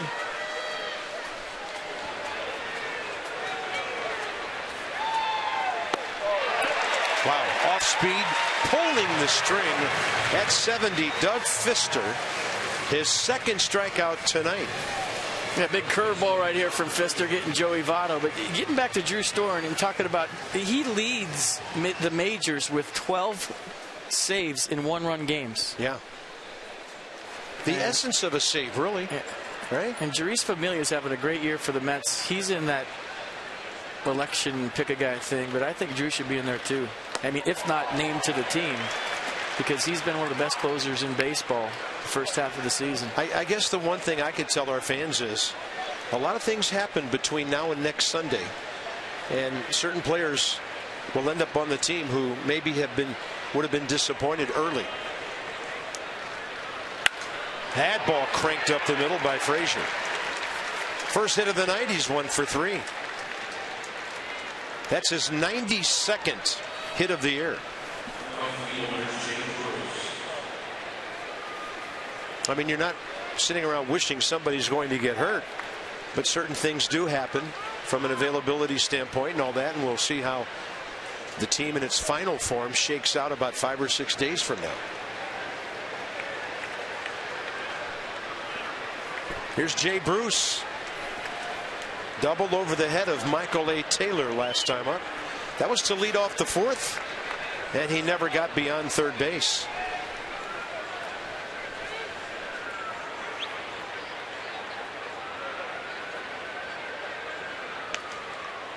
I mean, there's Max Scherzer starting the All-Star game because if you're a Nats fan, you want to see him. And there's Max Scherzer starting the All-Star game because you're a Nats fan and you want Game 7 of the World Series in your own ballpark. But if he pitches Sunday, he can't pitch, right? Yeah. Yeah, scheduled for tomorrow night, then Sunday. And then, to stay on his turn, he would pitch against the Dodgers. First game back a week from Friday. Ball pulled. Robinson right there. Well, Doug Fister gives up at least 1 hit in 5 straight innings, keeping the Reds off the board. He'll bat, then the top of the order.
As we head to the bottom of the 5th inning, both pitchers have been getting it done tonight. We're going to show you how both teams scored. First, for the Cincinnati Reds in the 2nd inning, Brian Pena reached on an error, and then Anthony DeSclafani with a double down the right field or left field corner scored Pena. And how about Matt Dendecker on the ball in the dirt? Great read with the bases loaded and 2 outs, and Brian Pena trying to block Dendecker, and he takes one in the face. But he scores the run, and that would have been a run either way, whether he's safe or out, because you cannot block the plate if you're Brian Pena, and he did. Doug Fister ahead of Dendecker here, bottom 5, strike 1. DeSclafani, a lot of pitches, 74 in just 4 innings.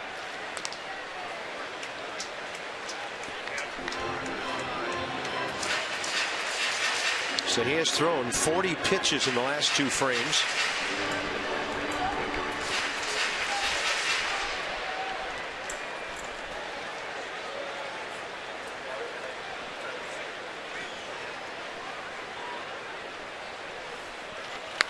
That ball hit hard. Enough hook to take it foul. Nice play on the hop.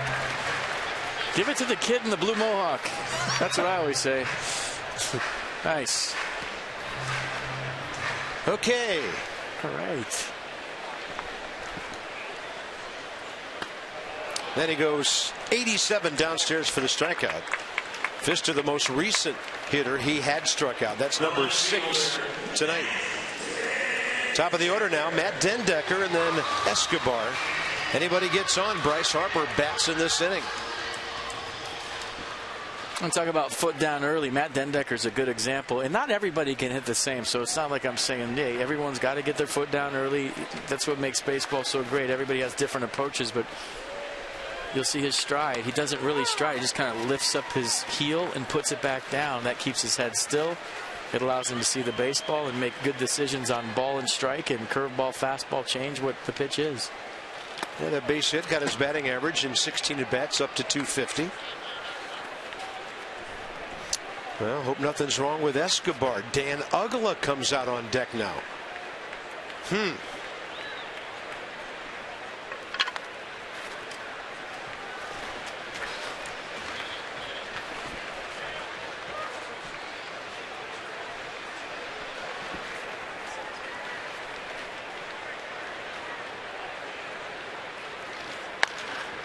This one to the right side on a couple of hops for Joey Votto. 2 down. So it'll be Dan Uggla.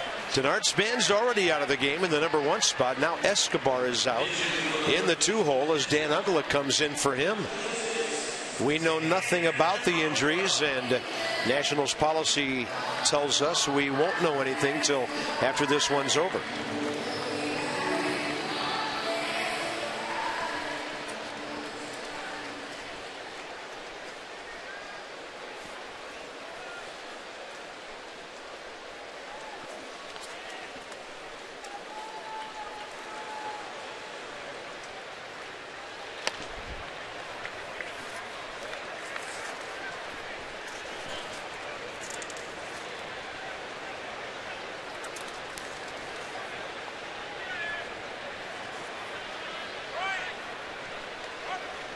And that one goes low. Dan Uggla, first career at bat against the right-hander DeSclafani. Pretty good numbers, pinch hitting, 4 for 16, double. Not an easy job.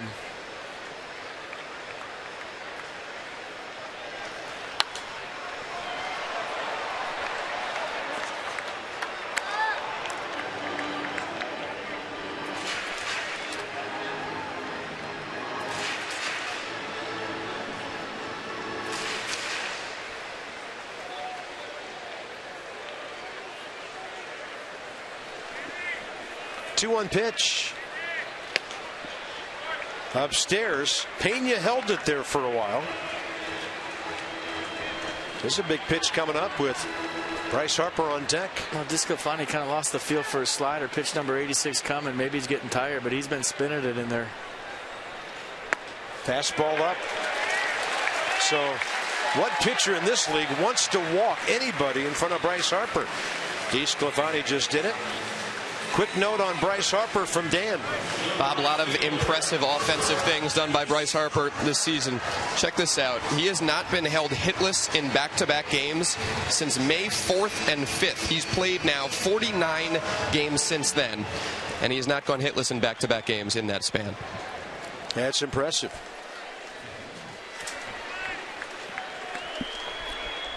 That was against the Marlins. He did walk a couple of times in the first game of that series. So even when Bryce at times hasn't had hits, and that's ball one, he has found ways to get on base.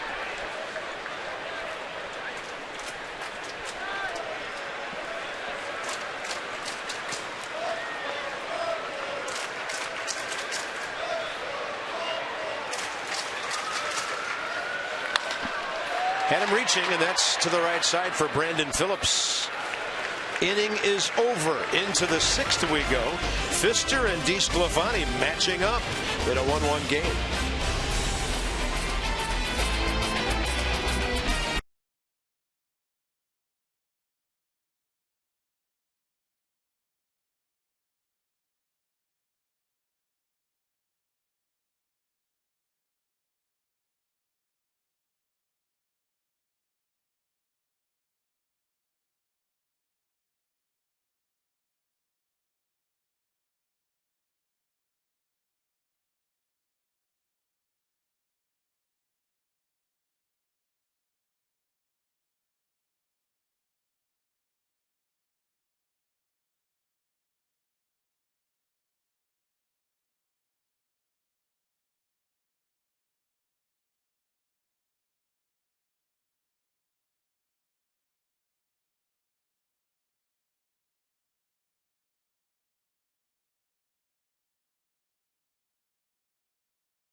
The Reds pitcher, a wild pitch by DeSclafani. The extent of the scoring in this one, but I think what we have to be encouraged about tonight is what Doug Pfister's doing out there. Yeah, he's kept the ball down, kept him off balance, incorporated his defense behind him, a patented Doug Pfister start. So he's looked real good, and you know, he showed signs of it last time out against Atlanta. Made a couple mistakes for home runs, but other than that, the 4-run inning he had against the Braves, I thought he was good in Atlanta. So he's making strides, making steps, getting stronger as he goes, as you would think of anybody who misses much time as he has.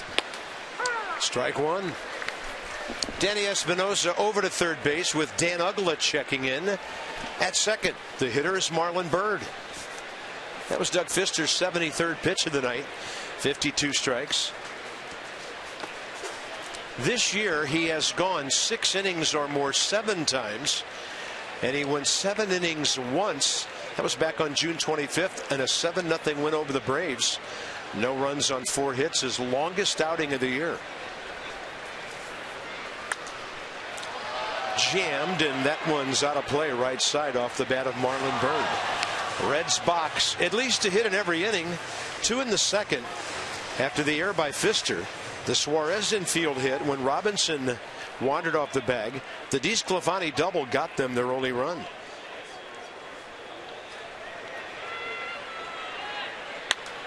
And a ball driven to right. Bryce Harper going back and watching it, and Marlon Byrd hits one that hits right at the top of the wall. And I would think we will have some discussion about this one. Did it hit the green strip, which is above the scoreboard, or is it indeed in play? Coming out of the dugout, Reds manager Brian Price. What we got? That hits the green strip above the scoreboard. That should be a home run. So it has to go above that green strip? Or is that in play like the green wall next to it? The green strip is above the scoreboard. That was installed years. Well, it was silver when the ballpark first opened. Then they painted it green. So the umpires are going to huddle here first. They know what the ground rules are here.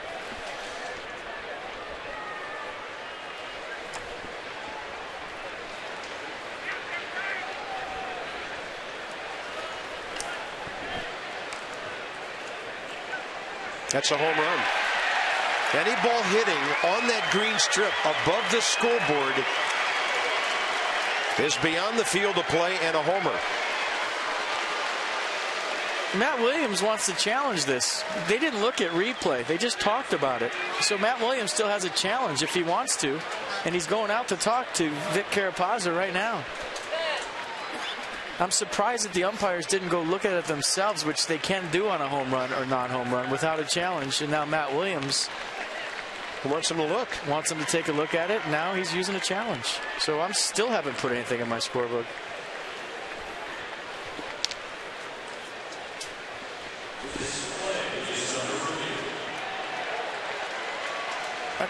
I don't know the grounds rule here. I'm not going to sit here and make it up, but common sense would tell me that it should be over that thing for a home run, not off of it. To me, that's part of the wall. Well, if it's flush with the scoreboard, it's part of the wall. And the fence, you know, that little fence is behind it. So, I mean, that's flush with the scoreboard, and just common sense and not knowing the ground rules like you do, Carp. I could be 100% wrong here, and it won't be the first. It's not the first time. Won't be the last. I don't know. I'm thinking it has to be over that. It looks to me like just based on the angle of that green strip has been changed. Seems to me it used to slant from the top of the scoreboard sort of upward back to the seats, so that if it would hit, it would go ahead and skip into the bleachers. I mean, why would that be a home? Why would this be a home run and this not be a home run? To me, it would have to be over this to be a home run, and that's not knowing the ground rules. But you make your own ground rules at the beginning of the season if you're the home team. So Matt Williams knows his ground rules that he made up. The home manager makes it for the ballpark before the season starts. So, I mean, he's reviewing this for a reason. We'll see. Like I said, I could be wrong. It's only along the length of the scoreboard and a little bit on each side that green strip runs.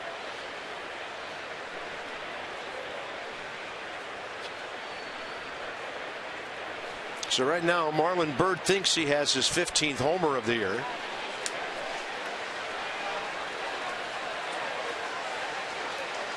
I don't know if that fan had anything to do with that reaching over that railing. That railing is behind by a foot or two. The railing's behind, but the green is flush with the wall, and there's no way that if you hit the top of any wall in any ballpark that it's a home run. So let's see what they say. I mean, like I said, I don't know the grounds rule for that scoreboard, but it would make sense based on experience that it's supposed to go over the fence for a home run and not off the fence, and that looks flush against the fence to me with that angle we have. And now rain starts to fall.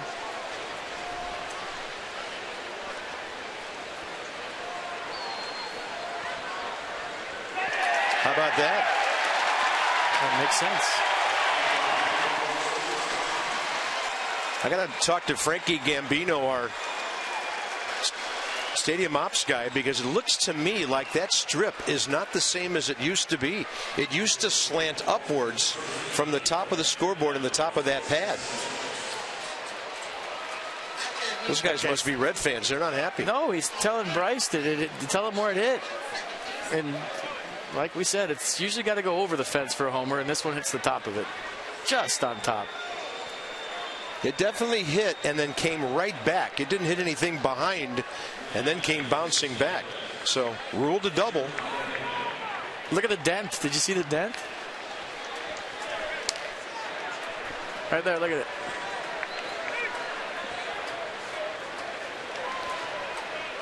Don't look at the shirt, folks. Look at the dent. Runner at second, nobody out. And a catch by Robinson. Desmond coming across the bag, but good job by Marlon Byrd of staying home and actually going back to the bag. One out.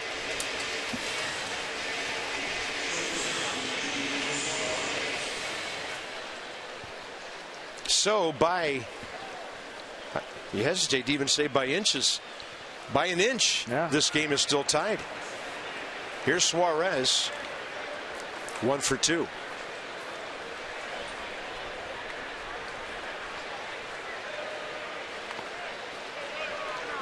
Wilson Ramos blocking it.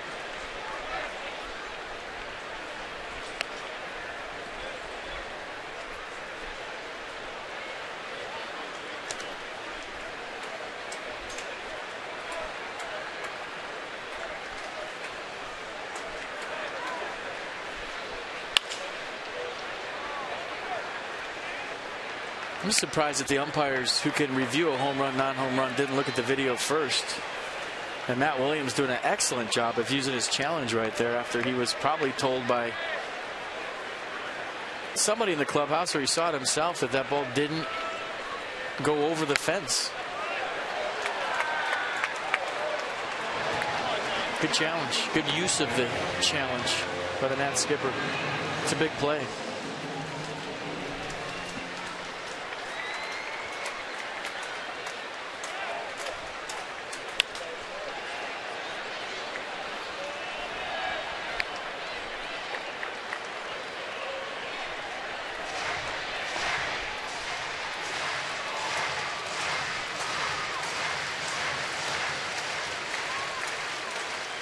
One ball, 2 strikes, pitcher on deck.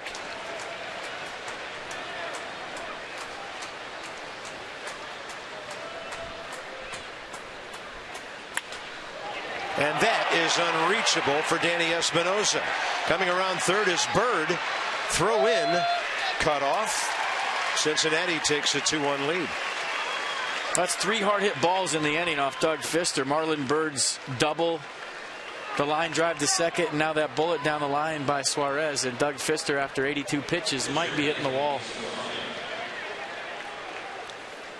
Now, if the Reds so choose, they could bunt the pitcher here and try to get another runner into scoring position. Nice piece of hitting right there, pulling the hands in, getting inside of the baseball just over Espinosa's head to put the Reds up 2-1. Fastball away. DeSclafani, 1 sacrifice this year.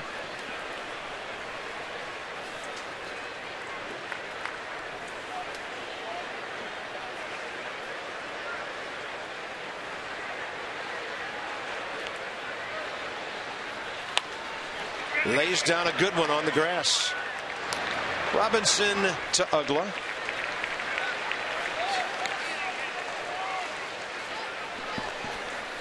Come see the Peanuts at home this week through July 9th, so they're there for a while. Don't miss the giveaways. $1 hot dogs and minor league baseball's top prospect, Lucas Giolito. For all your tickets and promotional information, visit PotomacNationals.com.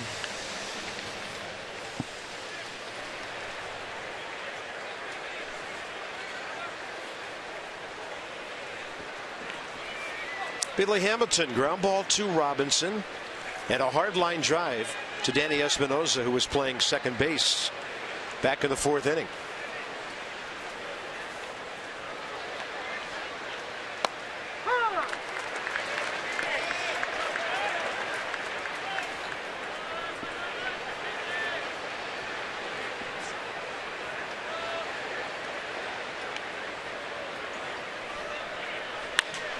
Jammed him, and a ball popped up for Ian Desmond.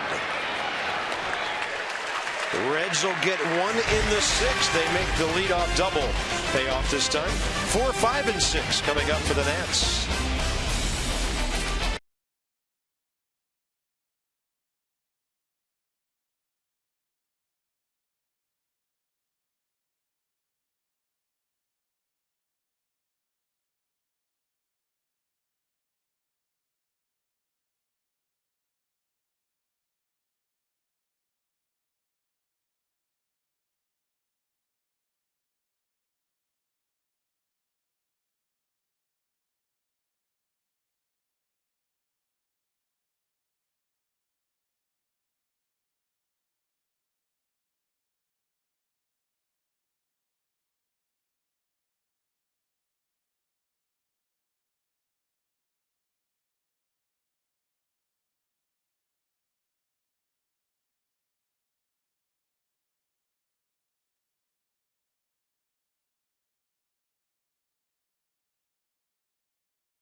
Marlon Byrd helps the Reds take the lead. 6th inning. We'll see if the Nats have an answer here. Their box scored just 3 hits. A wild pitch scored Dendecker after his 2-out single in the 3rd. And then an infield hit and a walk moved him to 3rd. The Nats have 1 hit since the Danny Espinosa 4th inning double. Wilson Ramos 0 for 2.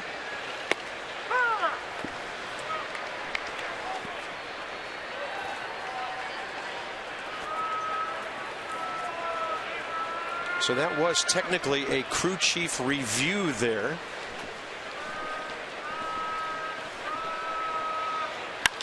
And Ramos gets into one. How far to center? Not far enough as Hamilton's back to grab it.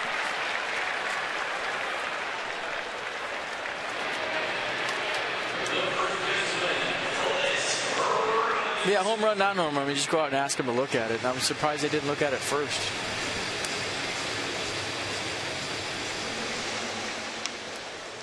So that was a good question by Matt Williams. Can you please look at that?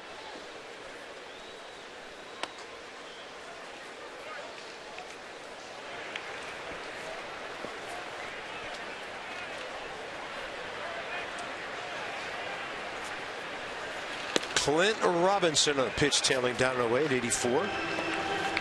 2-0. He has walked and lined out hard to second.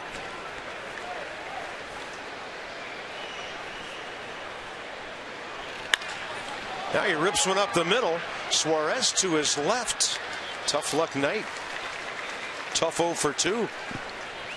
It's time for you to tweet your strangest fan photo using hashtag NatsCouchCam, and you just might see yourself in an upcoming broadcast that's brought to you by T-Mobile. Or your strongest, either one.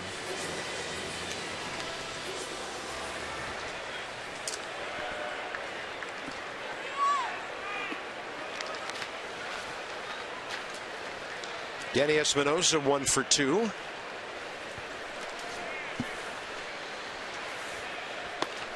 Hitting .300 now, his last 19 games. Long double beyond the reach of Billy Hamilton last time up. DeSclafani getting toward the end of his evening.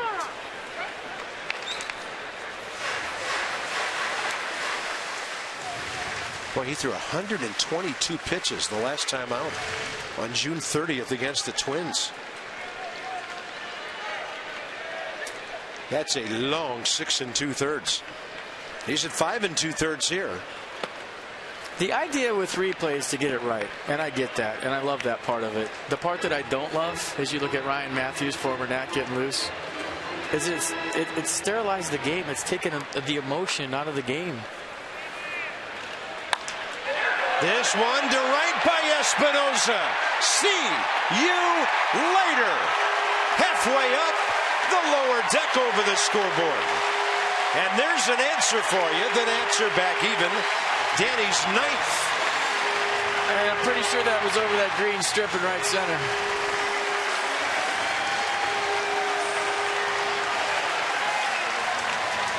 Stay hot, Danny Espinosa. Bryce Harper helmet taker off for Guy.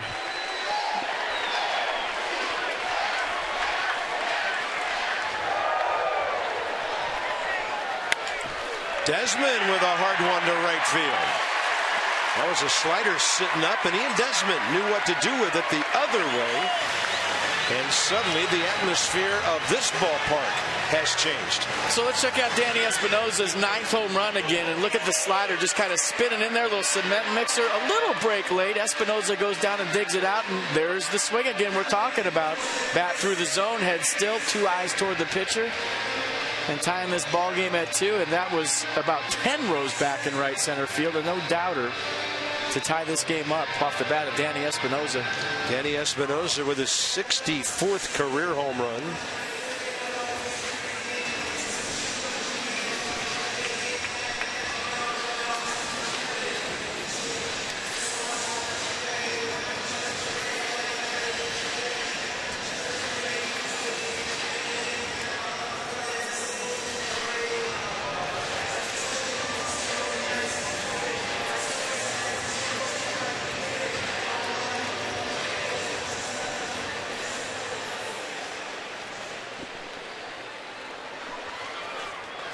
So that hit by Ian Desmond breaks up an 0 for 20. Ding dong, the streak is dead. And thank goodness for the shift. If Brandon Phillips was playing straight up second base and not up the middle, that wouldn't have been a hit, but a nice swing, hit the ball hard, and he's looking to steal second. Yeah, Ian Desmond's last hit was the second game of the doubleheader a week ago Sunday when he hit that 2-run homer in Philadelphia.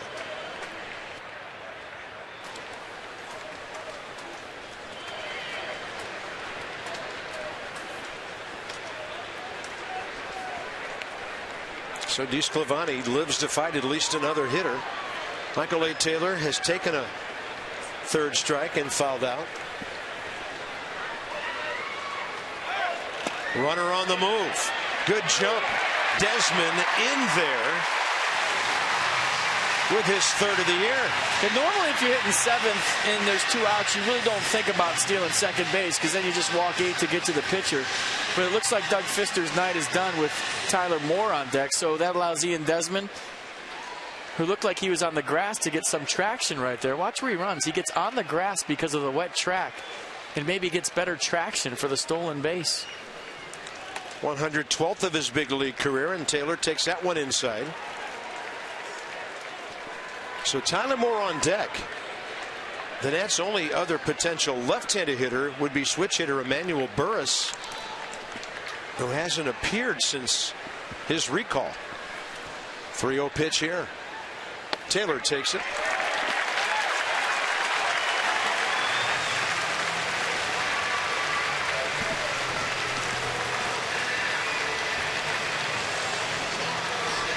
And it looks like that's going to do it for Anthony DeSclafani here tonight. Pretty good at bat by Michael A. Taylor. That was his 4th walk of the night, and he's done. The Nats with a chance to bust out on top here. This call to the bullpen package by the UPS Store, your one-stop shop for all your small business needs. Let us handle your mailbox service needs. We love logistics.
Eddie Espinosa to the Children's National Health System for that home run he just hit. It's for a wonderful cause, Lexus, the pursuit of perfection.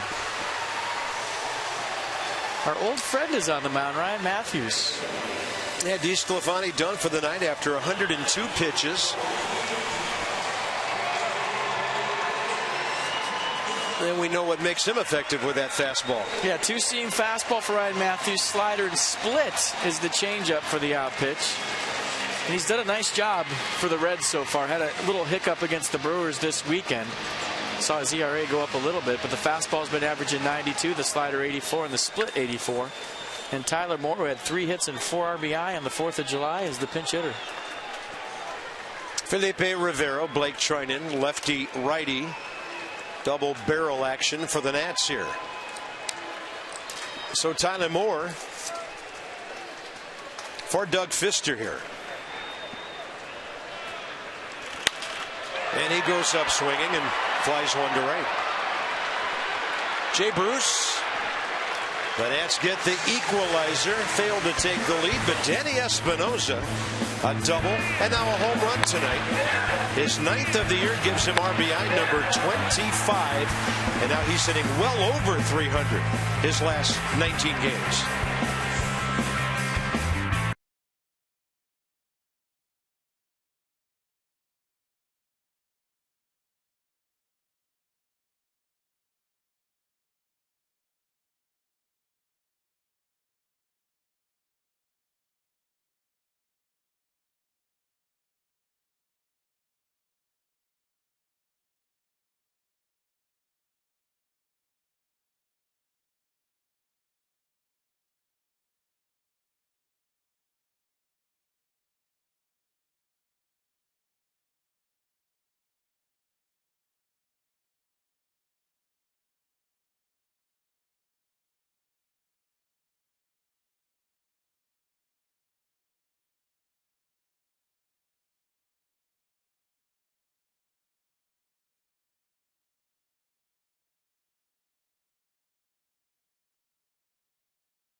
Is presented by authority of the Washington Nationals and may not be reproduced or retransmitted in any form.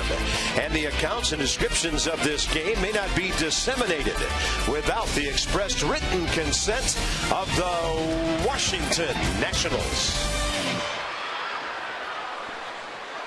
Danny Espinosa gets the Nats back even. Trying to keep it that way. Blake Trinan, top of the 7th. And the fastball this year averaging 96.4, slider 86.3. 2-pitch guy. 30th appearance for Blake Trinan. The league opponents hitting .259 against the right-hander. Brandon Phillips faces him for the first time. 99. Outer half low in the zone. Right out of bed. Double nines. Mercedes-Benz trying to go 99 mph right there. And then he follows it up with that 89 slider.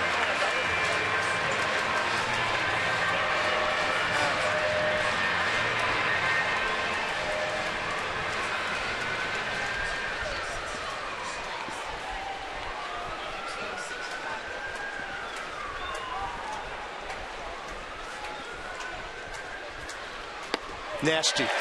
88, 3-pitch see ya. Wow.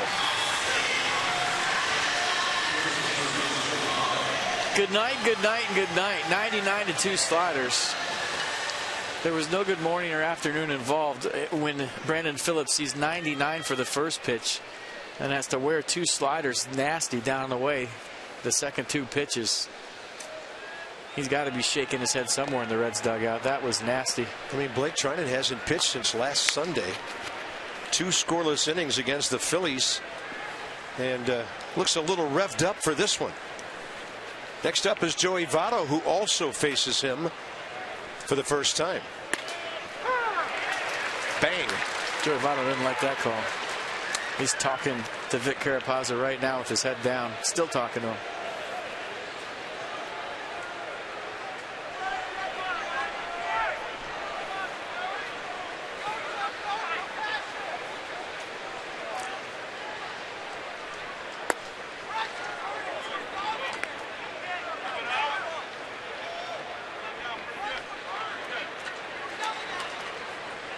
Votto 1 for 3, base hit to right, back in the 3rd. Doug Fister goes 6. 1 earned run, 2 runs total on 8 hits, a walk, 2 strikeouts. 88 pitches, 58 strikes.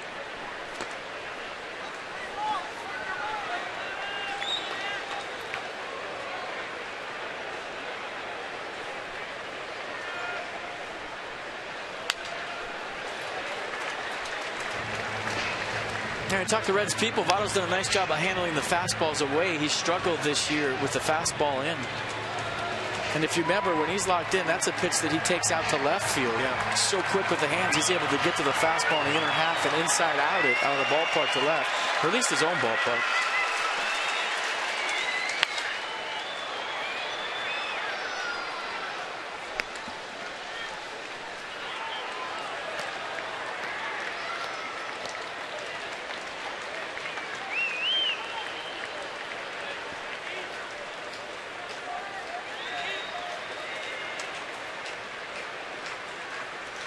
Three-two pitch with 1 out.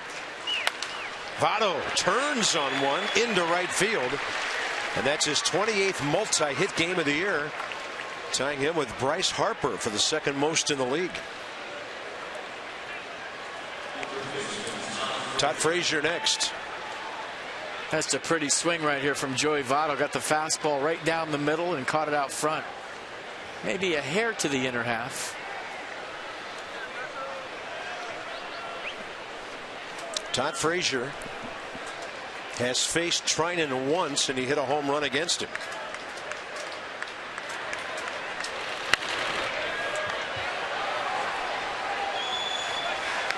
I don't think Joey Votto is going to be going anywhere with Todd Frazier in the batter's box and the big power numbers he has. But the Reds lead the majors with 82 stolen bases.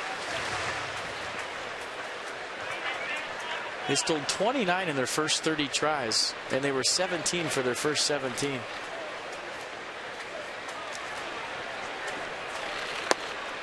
On the inside edge.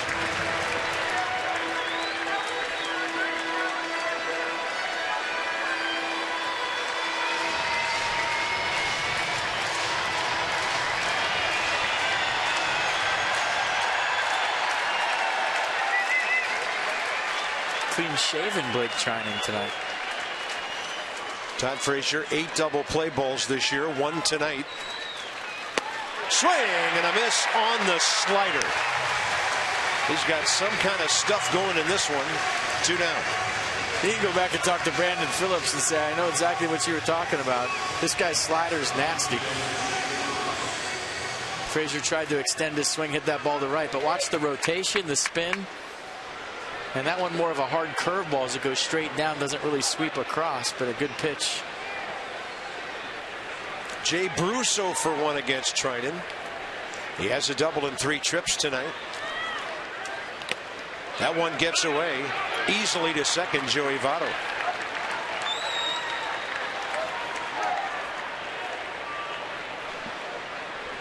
And we showed the batting average against for Blake Trinan, and Wilson Ramos took one, I think, off the arm. He's going to walk this off for a second, but lefties hitting much better against Blake Trinan than righties, and we'll see how interested he is in Jay Bruce with Marlon Byrd on deck. We'll see how interested Matt Williams is.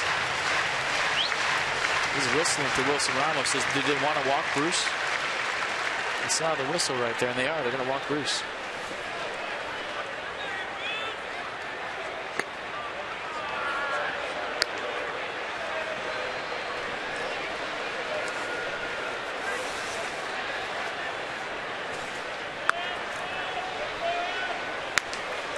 That'll set up a righty-righty matchup with Marlon Byrd. Yeah, lefties hitting 329 against Trinan, righties 186 coming into tonight. So that's why Matt Williams is choosing to walk Jay Bruce to get to Marlon Byrd, who extended his hitting streak to 11 games with a double in the 6th. Marlon Byrd 0 for 3 career against Trinan. So 2 on, 2 out, top 7 in a 2-2 game.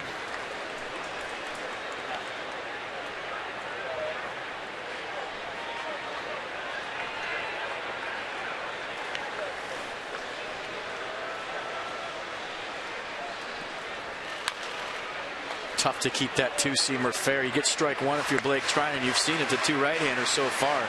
Brandon Phillips, Todd Frazier. Now you go to the slider down the way. The only thing about the slider down and away against Marlon Byrd is he has that little extendo right center field swing that he can reach a ball down the way. I kind of like the two-seamer into him better.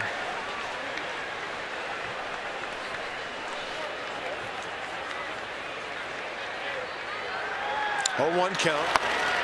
Well, that slider unreachable. Yeah, I remember Byrd taking Strasburg right center in Philadelphia last year.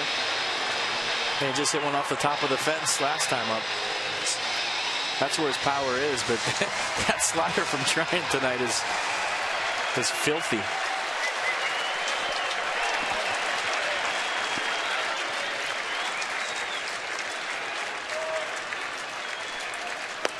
Can't reach that.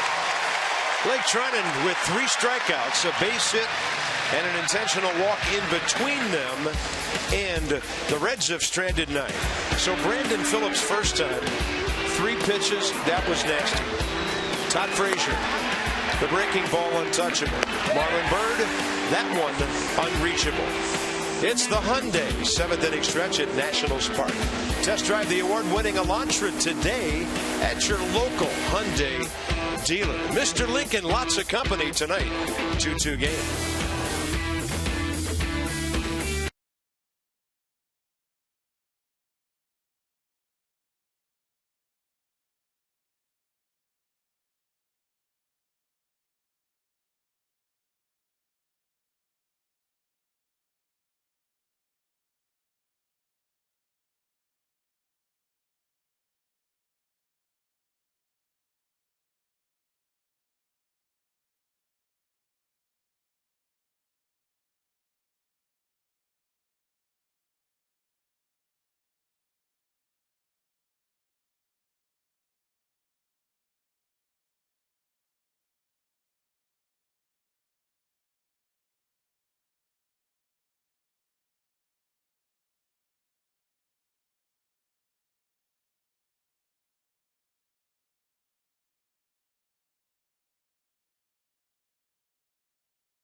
Seventh inning, that is a net that you're looking at. Now it's time for Toyota Case for Kids. The Washington area Toyota dealers want to help children and their families by making a donation of $37 to the Children's Inn at NIH for every strikeout by a Nats pitcher this season. Blake Trinan, 37 times 3 with a nasty slider that inning.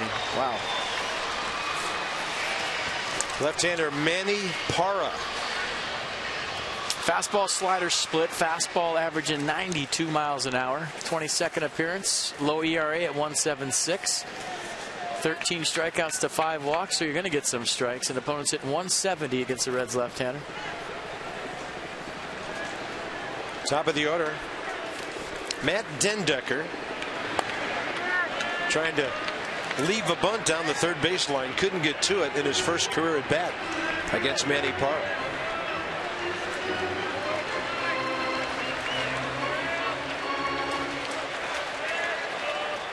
Matt Williams in a tie ball game basically has Manny Burris left on his bench. Jose Lobaton too, but he doesn't want to use his second catcher. Dendecker out ahead of that breaking ball. Yeah, Dendecker, Ugla, Tyler Moore have all been used.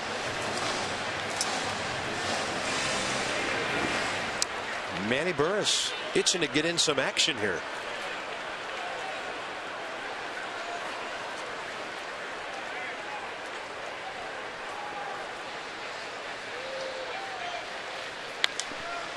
Dendecker out to right. Jay Bruce for the first out. Well, I know the first pitcher that's going to go put cleats on is in that dugout if needed. Yeah, that's a no-brainer. You just make an all-star team, perchance? Yeah. It's too early to start talking about cleats for pitchers, but yeah. Interesting matchup here. Dan Uggla, 4 for 6 career against Parra with a home run and 3 walks. 94 tailing away.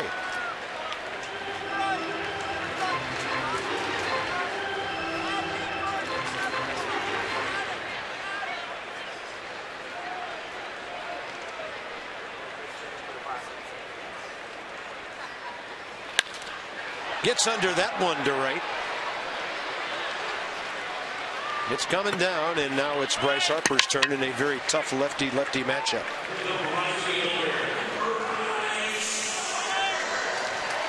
Harper career against Parra, 0 for 2. By the way, Bryce grabs a distinction here, first national ever to start multiple all-star games. For the Expos, Gary Carter did it 4 times. Andre Dawson 3, Vladimir Guerrero 2, Tim Raines 2, and Jose Vidro a couple before he came to D.C. with the Expos. Bryce hitting .338 against lefties this year, 27 for 80 with 5 home runs.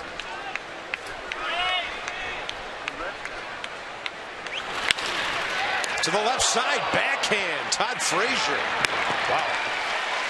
Anywhere but right there that ball is through. They had him played perfectly for the way that turned out.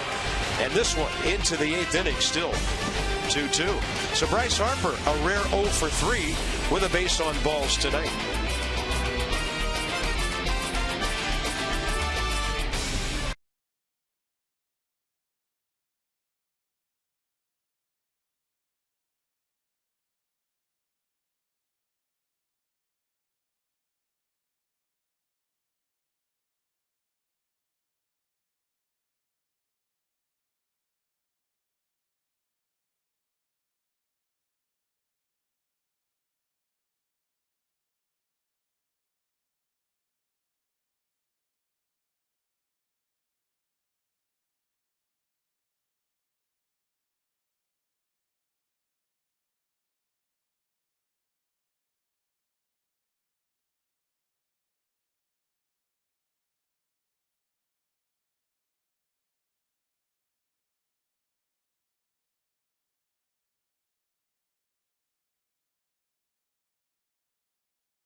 By Airlines for America, where airplanes land, opportunity takes off. It's a great shirt. I want one of those. That t-shirt will bore a hole right through you. Third all-star berth for Max Scherzer. Reed Johnson next to him there. So will he if he hits you with the fastball. Man. The fastball from Casey Janssen this year is averaging 88 miles an hour. Slider, cut, fastball, curveball, change to go with it. The cutter is 86, 87. Up in the zone with 88. Strike one. Against Brian Pena, who's 3 for 3 career against Casey. Bolts one to the outside edge.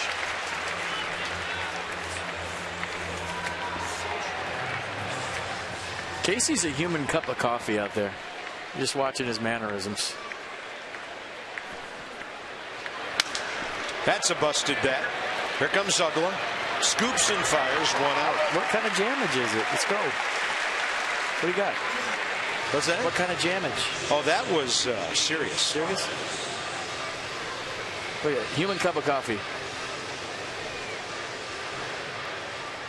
He's ready.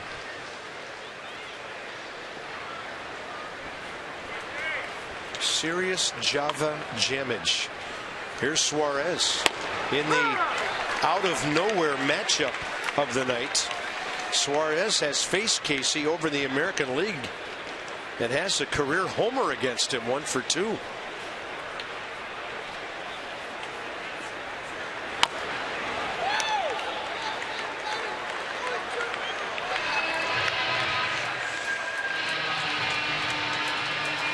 That's a double espresso on the mound. Straight. Nothing in it.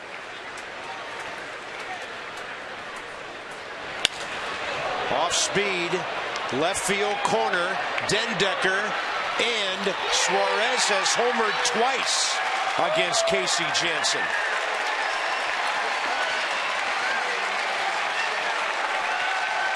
They just got out of here, too. 3-2 Cincinnati. And that kid has a 3-hit night.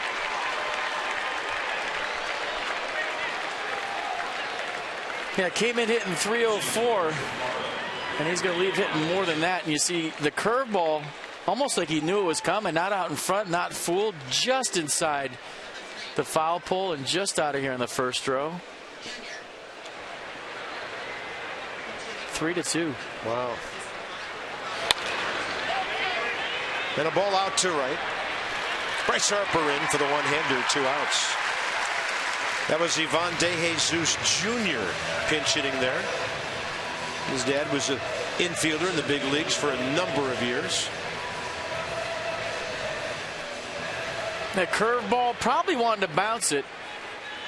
And you see it just coming out a little bit too high. And like I said, Suarez staying back like he was sitting on the curveball, not out in front at all. Suarez, 3rd homer of the year and his 7th big league home run. He had 4 for the Tigers last year, one of them against Casey Janssen. 0-1 now to Billy Hamilton, and he backs out of there.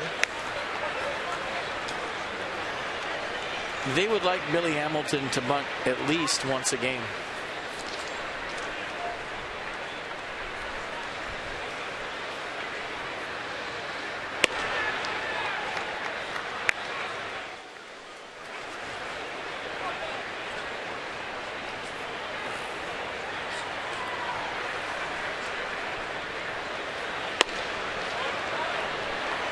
Just outside, 3-1.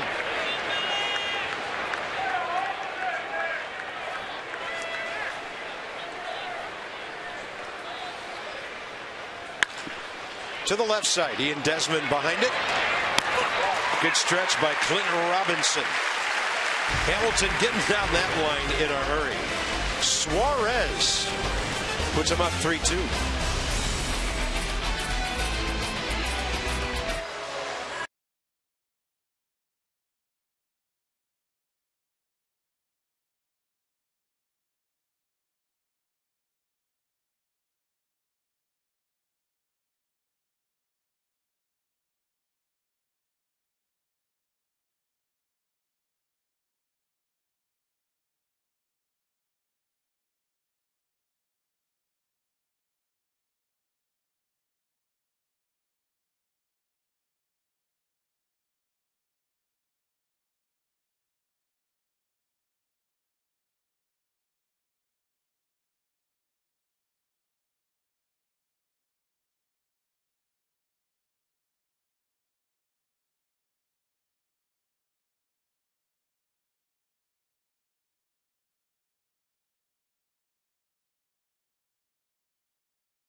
Left. Follow the Nats everywhere you go with MLB.com At Bat, the #1 app for live baseball. At Bat is up to the moment at any moment with in-game highlights, live look-ins, replay reviews, radio broadcasts, StatCast, and more.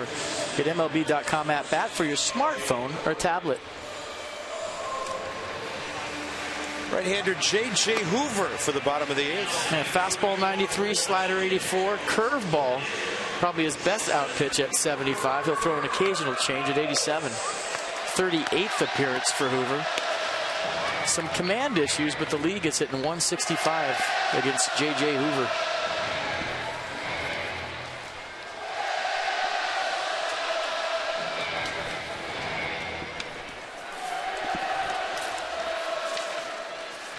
Wilson Ramos 1 for 3 with a home run career against the right-hander.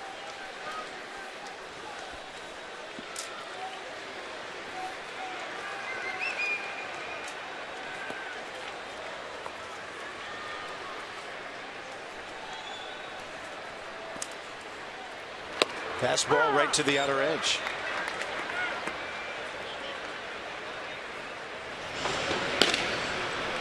Well, Felipe Rivero, if the Nats are behind or tie it.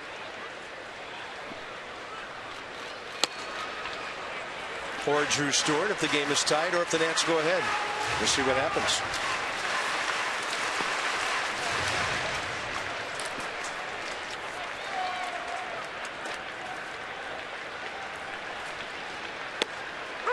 Front door slider had a little backup action, it appeared, on the inside edge. 1 ball, 2 strikes.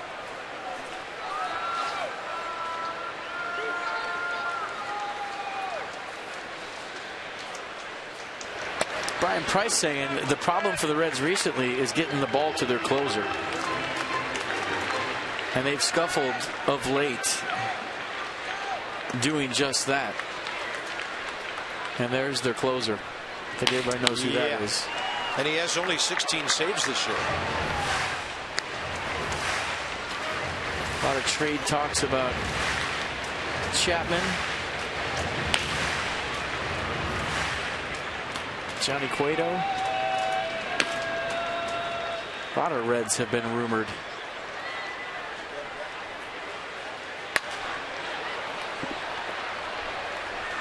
Wilson Ramos, an inside-out swing.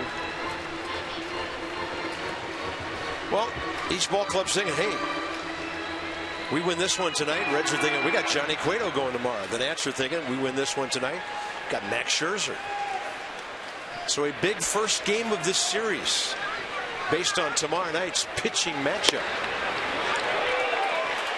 Brian Pena held it there for a while, and it's 3-2.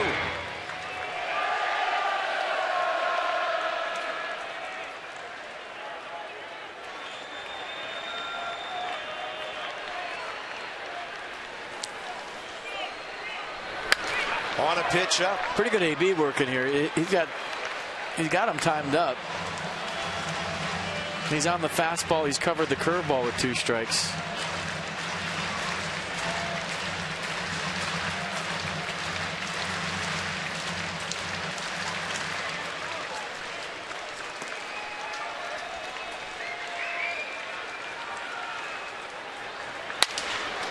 Busted bat, right side, Joey Votto.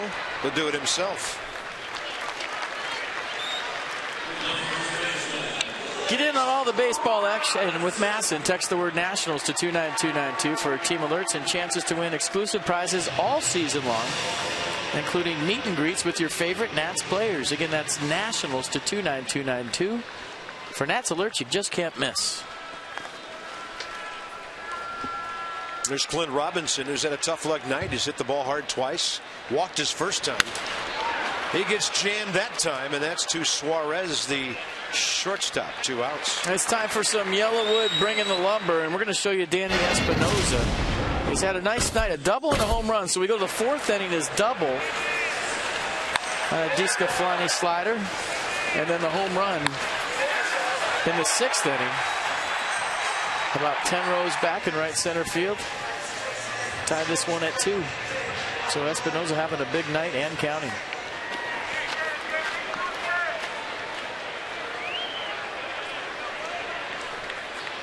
looking for his first hit in his 6th career at bat against J.J. Hoover, who throws 95 right in there.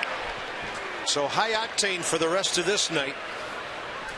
Nats trying to get something done here with 2 outs, 8th inning. Ian Desmond on deck.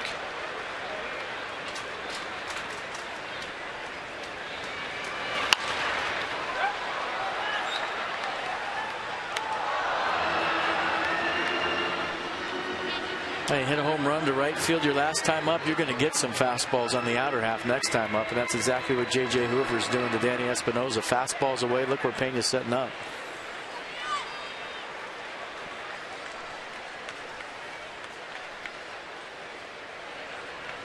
Target way out there. He didn't hit that spot. It's a race to the bag, and the pitcher gets there first from Joey Votto. So the Nats are down to their final 3 outs. Got to hold them and keep this one 3-2 before seeing Chapman.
.284 ERA, 6-3 career against the Nats. Max Scherzer, pitcher of the month in May and June, now an All-Star. And this year he's 9-6 with a 1.82 ERA. So Max Scherzer has started 16 games. He has 15 decisions. And he'll be taking on an outstanding pitcher tomorrow night. 6:30 Nats Extra. We'll join you from the booth at 7. Max will gear it up at 7:05. Felipe Rivero for the Nats. He'll step on the mound to make his 12th appearance. A couple of flame-throwing lefties to finish this one up. First Felipe Rivero, and then Aroldis Chapman. His fastball's averaging 95 this year. Slider 80, changeup 87. And the more you see of this young left-hander, the more you like. Pounding the strike zone with his fastball. Nasty slider to go with it. And the confidence growing every single time he gets on that mound. Top of the order, Brandon Phillips. Joey Votto, Todd Frazier.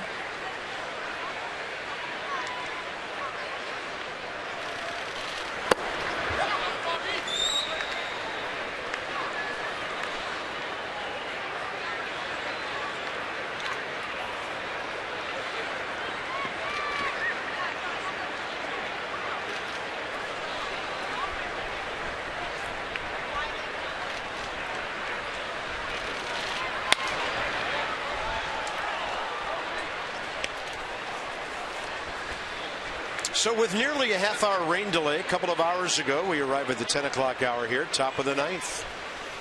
BCFP DK here on Masson. The Nats trailing the Reds 3-2. Brandon Phillips 1 for 4 tonight.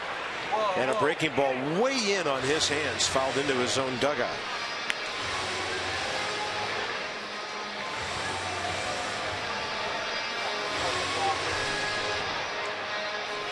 The only teams the Nats haven't seen this year in the league, Dodgers, Rockies. Of the teams they've played, this is the only ball club they haven't beaten. Phillips drives one right field side and tailing out of play. I think that foul ball got Billy Hamilton in the dugout. That's what everybody's laughing at. One hop and it went right over the rail. He's got the souvenir in his hand. I don't want that.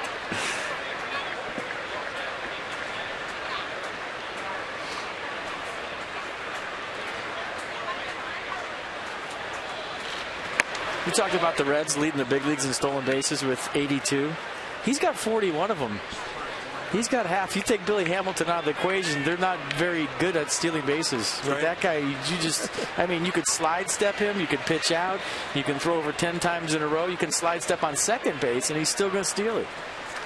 How many would he have if he wasn't hitting 210? Phillips set a ball break in toward him, and out into left field for Matt Dendecker. One out, top of the ninth.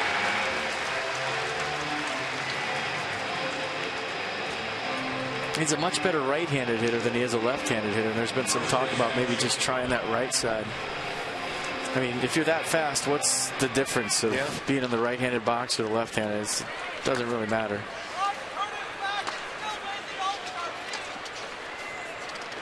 Joey Votto, 2 for 4. Reds seeing Rivero for the first time.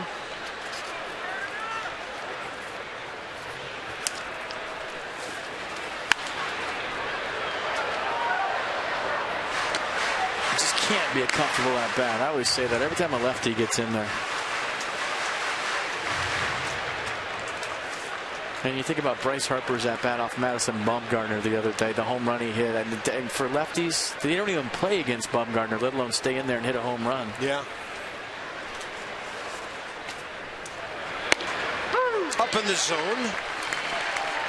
No balls, 2 strikes. 96 paint.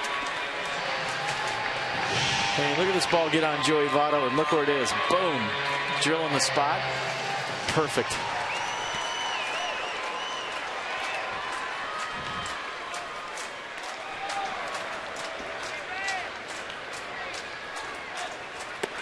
And you get the feeling with Felipe Rivero that if he keeps doing what he's doing, he's going to get some really big innings with a lead here coming up shortly.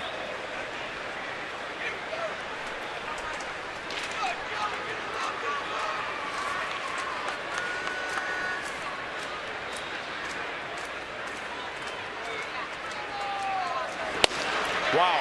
Overmatching an outstanding hitter on a fastball away. 2 outs. And he keeps coming in and getting big hitters out. It's not like he's cutting through 7, 8, and 9 every time he comes in. He's going through heart of the order 2, 3, 4, 3, 4, 5 and doing what he's doing every single time. He's been more than impressive. Should be a good matchup. Todd Frazier likes a first pitch fastball. You might get one right here.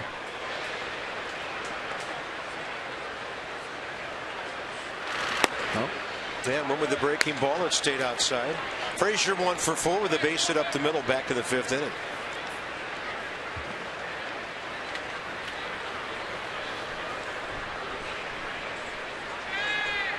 Crazy when you think that Frazier's having such a good year. And he's hitting almost 60 points lower than Paul Goldschmidt and Bryce Harper.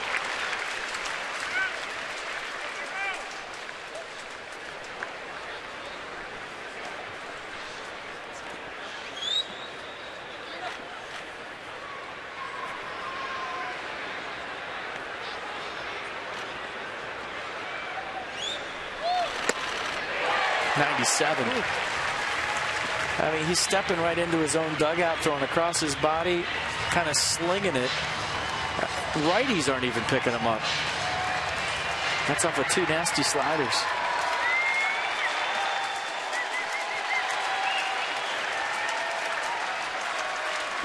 One and 2. Frazier, fly ball, short left field. Desmond under it.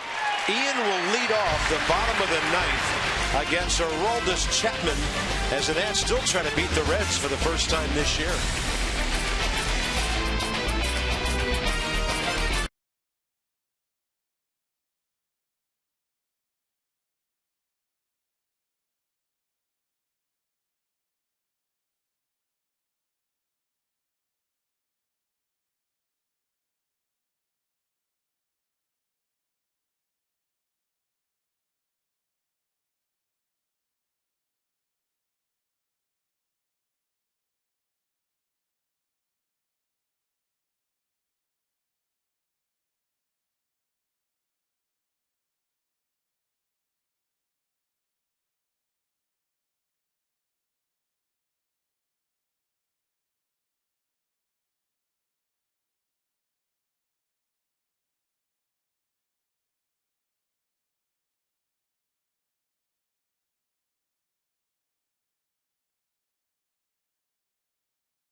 Reds take the lead. The Nats tie it up.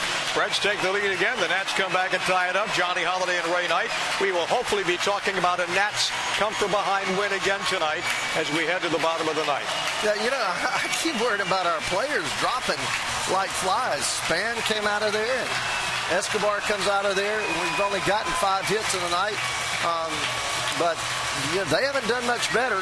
And we're looking at probably the most shutdown closer in the league when you're talking about a guy that can throw 102 and Aroldis Chapman.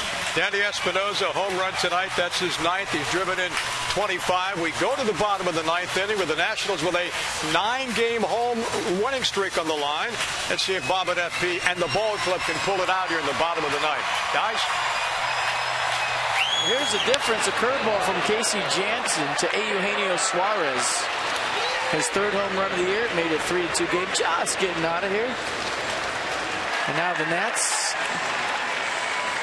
have to face one of the better closers in baseball, Aroldis Chapman, whose fastball this year is averaging 99 miles an hour. There's the box score.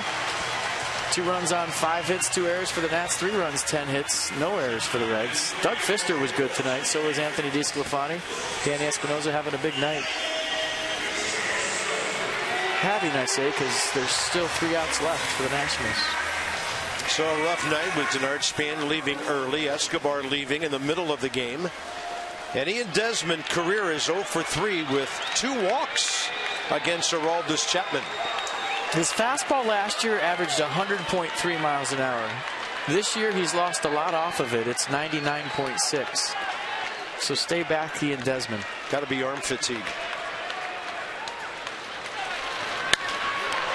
Desmond on the first pitch, fly ball. Jay Bruce coming in for it.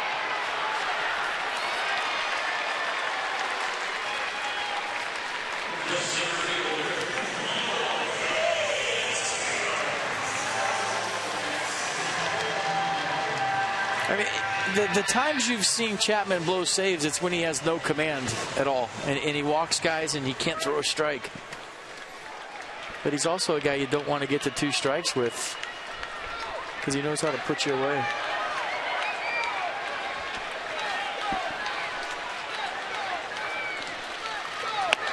Whoa. 101.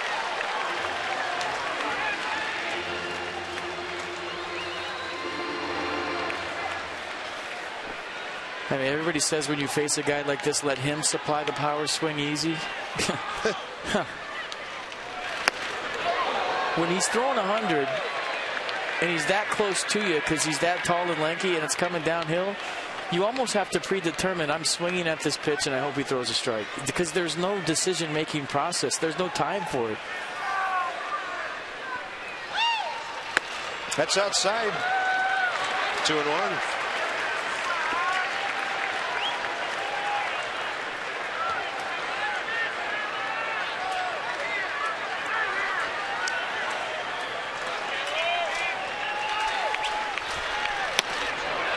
Wow.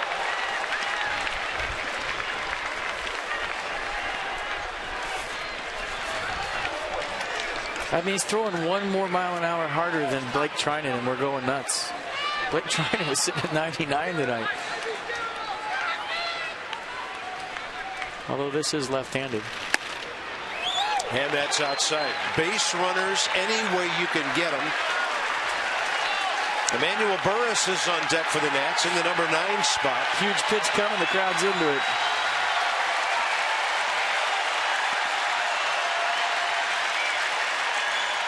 Taylor takes the walk. He wasn't sure, was he? He wanted to sell it. He took a couple of steps and went, ugh. Wow. I mean, you don't really have time to know, do you, when it's this hard? And you see the reach from Pena, and look at Taylor. All right. Game on. Here we go, folks. Jose Lobaton jumps in to the on-deck circle now. Yeah, not Emmanuel Burris.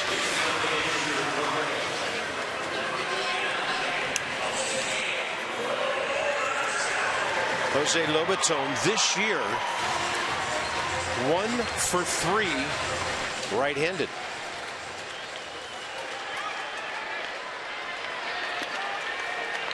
Do you think if you throw 101, you even care about Michael Taylor stealing second base? Let's see.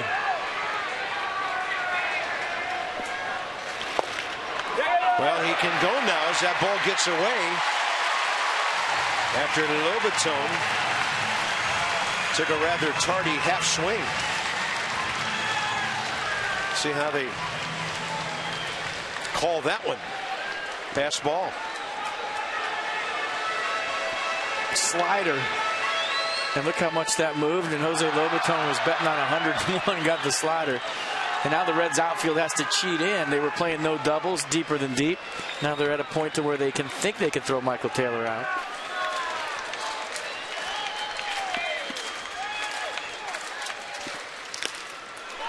That's a foul tip that gets away. Pretty good average with runners in scoring position this year.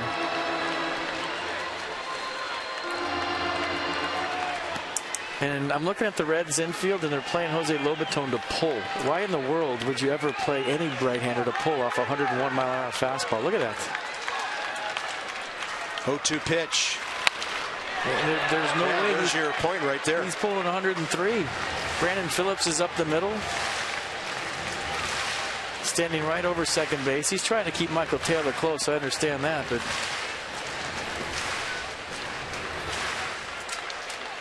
bottom of the ninth inning, the Nationals trail 3-2. They've been out hit 10-5. Great speed at second. Lobetone battling here on 0-2. Up and away. Good take. Just Brian Pena's at an active inning here. Brian Price, his ball club trying to break a 3-game losing streak. They're 8 under 500. They're 12 under on the road.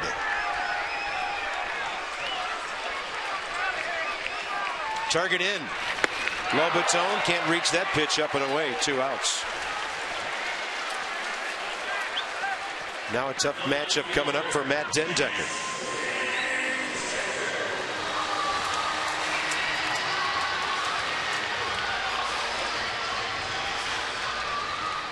Yeah, he was betting strike, and he got a fastball triple digits above the letters.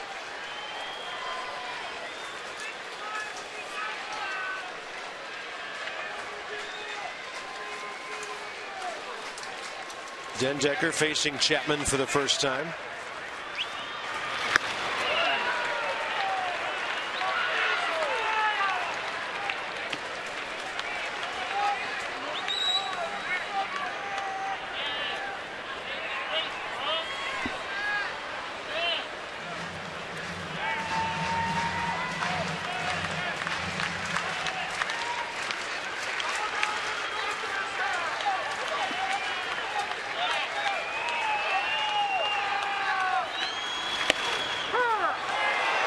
Thought it was inside, did the hitter. Vic Carapazza calls it strike 1. Dendecker didn't like the call. Pena set on the outside of the plate, and this one all the way across to the inside. But anytime you see a catcher reach that far, as a hitter, you're thinking there's no way that's a strike.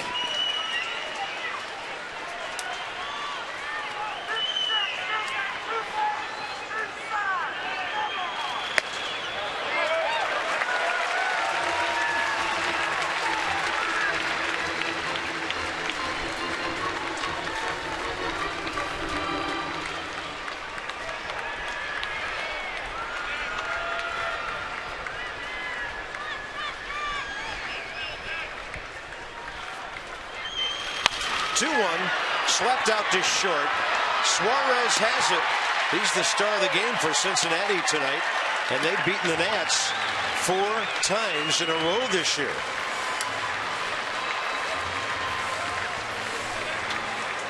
Quite a pitching matchup tomorrow night. Now the Nats will have to hope that Max Scherzer can get them back even in this series. We'll join you with Nats Extra tomorrow night at 6:30. And then first pitch 7:05, Scherzer and Johnny Cueto. This has been a presentation of Masson. Johnny and Ray straight ahead with Nats Extra from the ballpark and from the booth. So long for just a while.